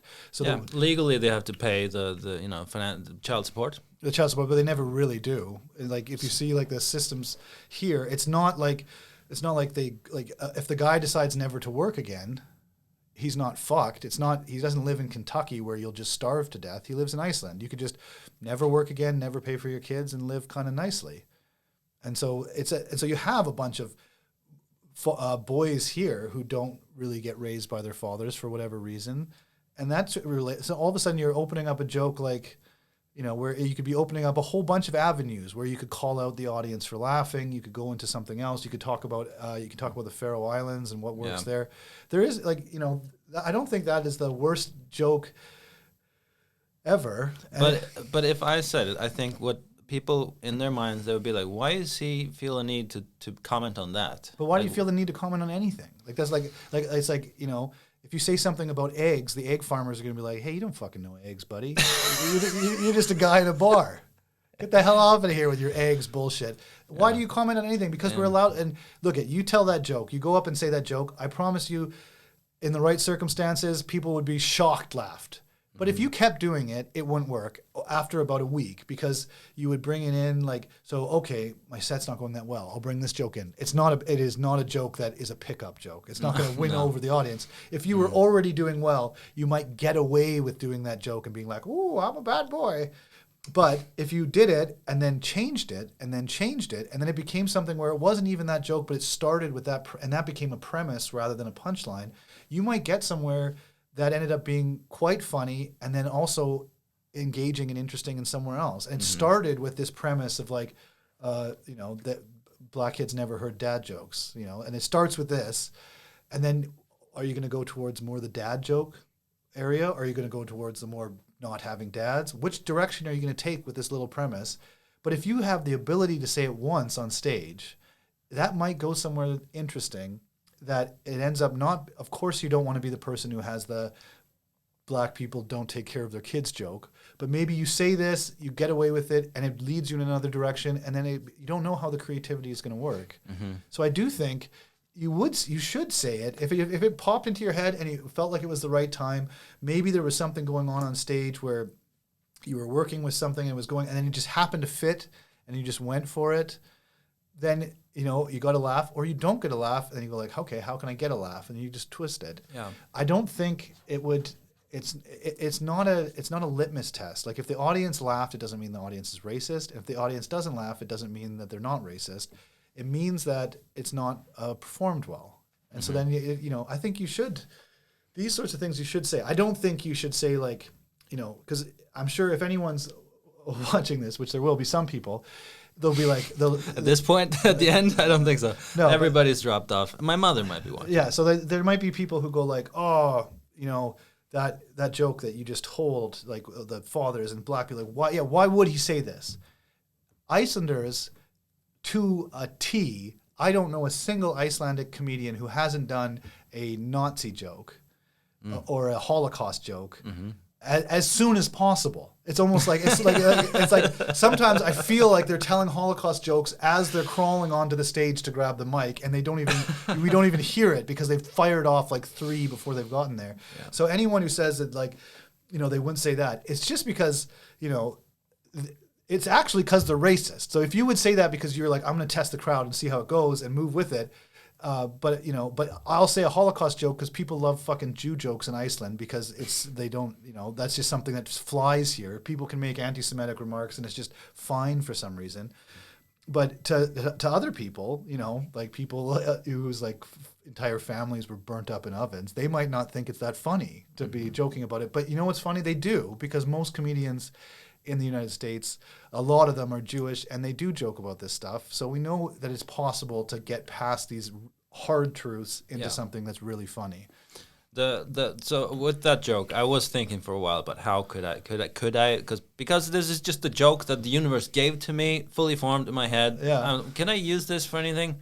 And what I came up with is the way that I presented it to you. I explained that this just popped into my head, and I didn't like sit down and let me try and write a real racist joke or something. Yeah. And as I'm explaining it, it's clear that I don't feel like this is the kind of humor that I should be doing too much of. Right. So that's how I present it, and I'm distancing myself from it a little bit. It's a classic move. Like, I don't mean this, but yeah, but like it's. But it is like but now like what happens if the tone of it was not like, so your reaction there is that you're distancing yourself because you're afraid of the audience reaction. Now we're just talking about bits. Yeah. So like seriously though. Yeah, seriously. And so like you're distancing yourself because you know that it's not acceptable. What happens if that's not what you were doing? What happened? Not that you. I'm not saying don't distance yourself. What happens if it's like you're seething hatred for dad jokes? Like if the real direction of your fury, rather than it being all about like, obviously you don't even care much about this racist joke. If it start going in the direction of like how much you hate, like why is it called dad jokes? Why is it called dad jokes when a joke is just shitty? Why like, I'm going to be a dad one day. Does that mean what I We're all hating on dads. I was like, my dad was actually funny and could write a fucking joke. He didn't go like, whoa, oh, what's a dad joke? We'll have to ask Dan. All my jokes. All your jokes are dad jokes? Yeah, that's what the other comedians tell me, yeah. But you don't have kids. Yeah. So maybe it's like a sign. I must have somewhere. I must do. Well, I don't think they're dad jokes. I remember like bits of yours that aren't dad jokes. Dad jokes are just like, dad jokes are also contextual. And also, fuck all these goddamn labels where everyone always says like, oh, that's a dad joke. It's like, what do you know about dads, loser? You don't know anything about How dad. about we show dad some love and we call some good jokes dad jokes? Yeah, and then, oh, it's a dad joke. Well, your dad's a piece of shit then. How do you like that? Yeah, that's what I would say. Because dad jokes are, you can't just call everything, because dad jokes are situational where like you're all in the kitchen and then like the dad says something goofy when you're asking about whatever. That's a dad joke. Just the fact that it's a awkward joke doesn't make it a dad joke. Dad joke is a situational thing. I think it's just... And I don't think these people like most of the people I know who call things dad jokes didn't have great family lives. No, must not. It's just what they say when they don't like a joke. Yeah. Speaking of dad jokes, I was going to bring this up at the start of the conversation, but then we just got into such a good conversation that I forgot about it. But can I offer you some nice refreshment? Yes. Would you like some? So Coke or some I've seen this. Mm-hmm. So in Canada, you serve it with ice, and then it's a shot of vodka and a shot of Kahlua, and then it's filled with Coca-Cola and then topped with milk and then mixed in. It's called a paralyzer, and then it doesn't curdle because of how cold it is. I've had a lot of people ask me, doesn't it curdle? Doesn't it curdle? That's what everyone says. They imagine that if you make the Faroese national drink, which is Coca-Cola mixed with milk, in English called kilk, but you can also call it mjölk. Yeah. People think it will curdle. Yeah. But I'm going to demonstrate. Can you tell people what happens? Can you? Because it does. I've seen it curdle when I've made it. Like in a paralyzer. Tell me what happens here. Did you see it curdling? No, this isn't curdling. It's not curdling. But is it because of the amount of milk? Would you like some? Yeah, let's do it. I'm not going to come here and. This is another thing that I'll say, like when I travel, and like I'll go somewhere and then they'll be like, oh, I don't like any of the food. And it's like, I don't go to another country to have the food I like back home. No, just stay at home. Yeah, just stay the fuck at home then. Cheers. Cheers. Oh, let me remove this for a second. I don't want to be sued by the library. Okay. Can you describe it to our listeners? Yeah, well, because it's a Coke Zero, it does have that artificial, but it's got the, it's like a paralyzer. I have to make you a paralyzer now. It's a cocktail. I don't mind it. I can see that. Like, do you like root beer? Have you had root beer? I love root beer. Yeah, it's not dissimilar from root beer. Yeah, like I could make this with root beer. It'd be like a root beer float. Yeah, that's another thing I tell people. People who object to this, I will ask them, did you ever have ice cream float? Yeah. It's the same thing. Exactly. It's a milk, it's a dairy thing, and I don't actually object to this at all. I think it's great. This is your national drink. I would do this to intimidate people. I'm trying to intimidate you at the moment. Oh, I mean, but I would do this like, not in a comedy podcast setting, but like, just randomly, like at a job interview. You're being interviewed and you're like, and then you just take it out and you start pouring it. People would be like, what the? Bring out your milk, bring out your Coke. Yeah. So when I'm working here, you can get what is the salary? Yeah. When I'm working here, get used to this because this is what I drink. Coca-Cola and milk. That's if you don't want the job. If you're just there to fulfill Does anyone really unemployment. Have you ever wanted a job that you actually had to apply for? It's never like I've never been in an interview and never had the thought like, fuck this. It's never. I've never been there like, oh my god, I really want this. As soon as someone's interviewing me and they're like, so we're gonna pay you just above poverty level to come work around us all day, and you'll have to listen to all of our stupid shit for 9 to 5 for the next couple of years. Does that sound? Is that something that you really want to do? Prove to us you really want to do it. Prove to me that you really want to be around me. No, I don't like it. I do not want to be around you at all. And the more you say that, I don't want a job. I got so much work to do that isn't paid for. Like so many books. I don't know how to play the violin. You know, there's just like stuff that pops in my head where it's like, oh, am I gonna go work in this office for this guy so that he can take my labor and parlay it into this like capital growth of this corporation that he's gonna use to buy his snot-nosed kids an education somewhere in a different country? Is that really what I want to spend my time doing, is making a couple people rich? Or fuck capitalism. Fuck yeah, but I like capitalism as me. Like if I was like, okay, I'm gonna sell stand-up and like people are gonna give me money and I'm gonna buy a bunch of Coca-Cola and milk. I'm gonna end on that note. We've been almost 2 hours here, so thank you. This is good. Thank you so much for joining me, York. This was really fun, and Kilk, yeah. Until next time. What was it? Stay fit and have fun. That's what you're supposed to say. Stay fit. Is that a threat? Yeah, everything's a threat. Okay. We'll get into that next time. We'll get into that next time. Goodbye.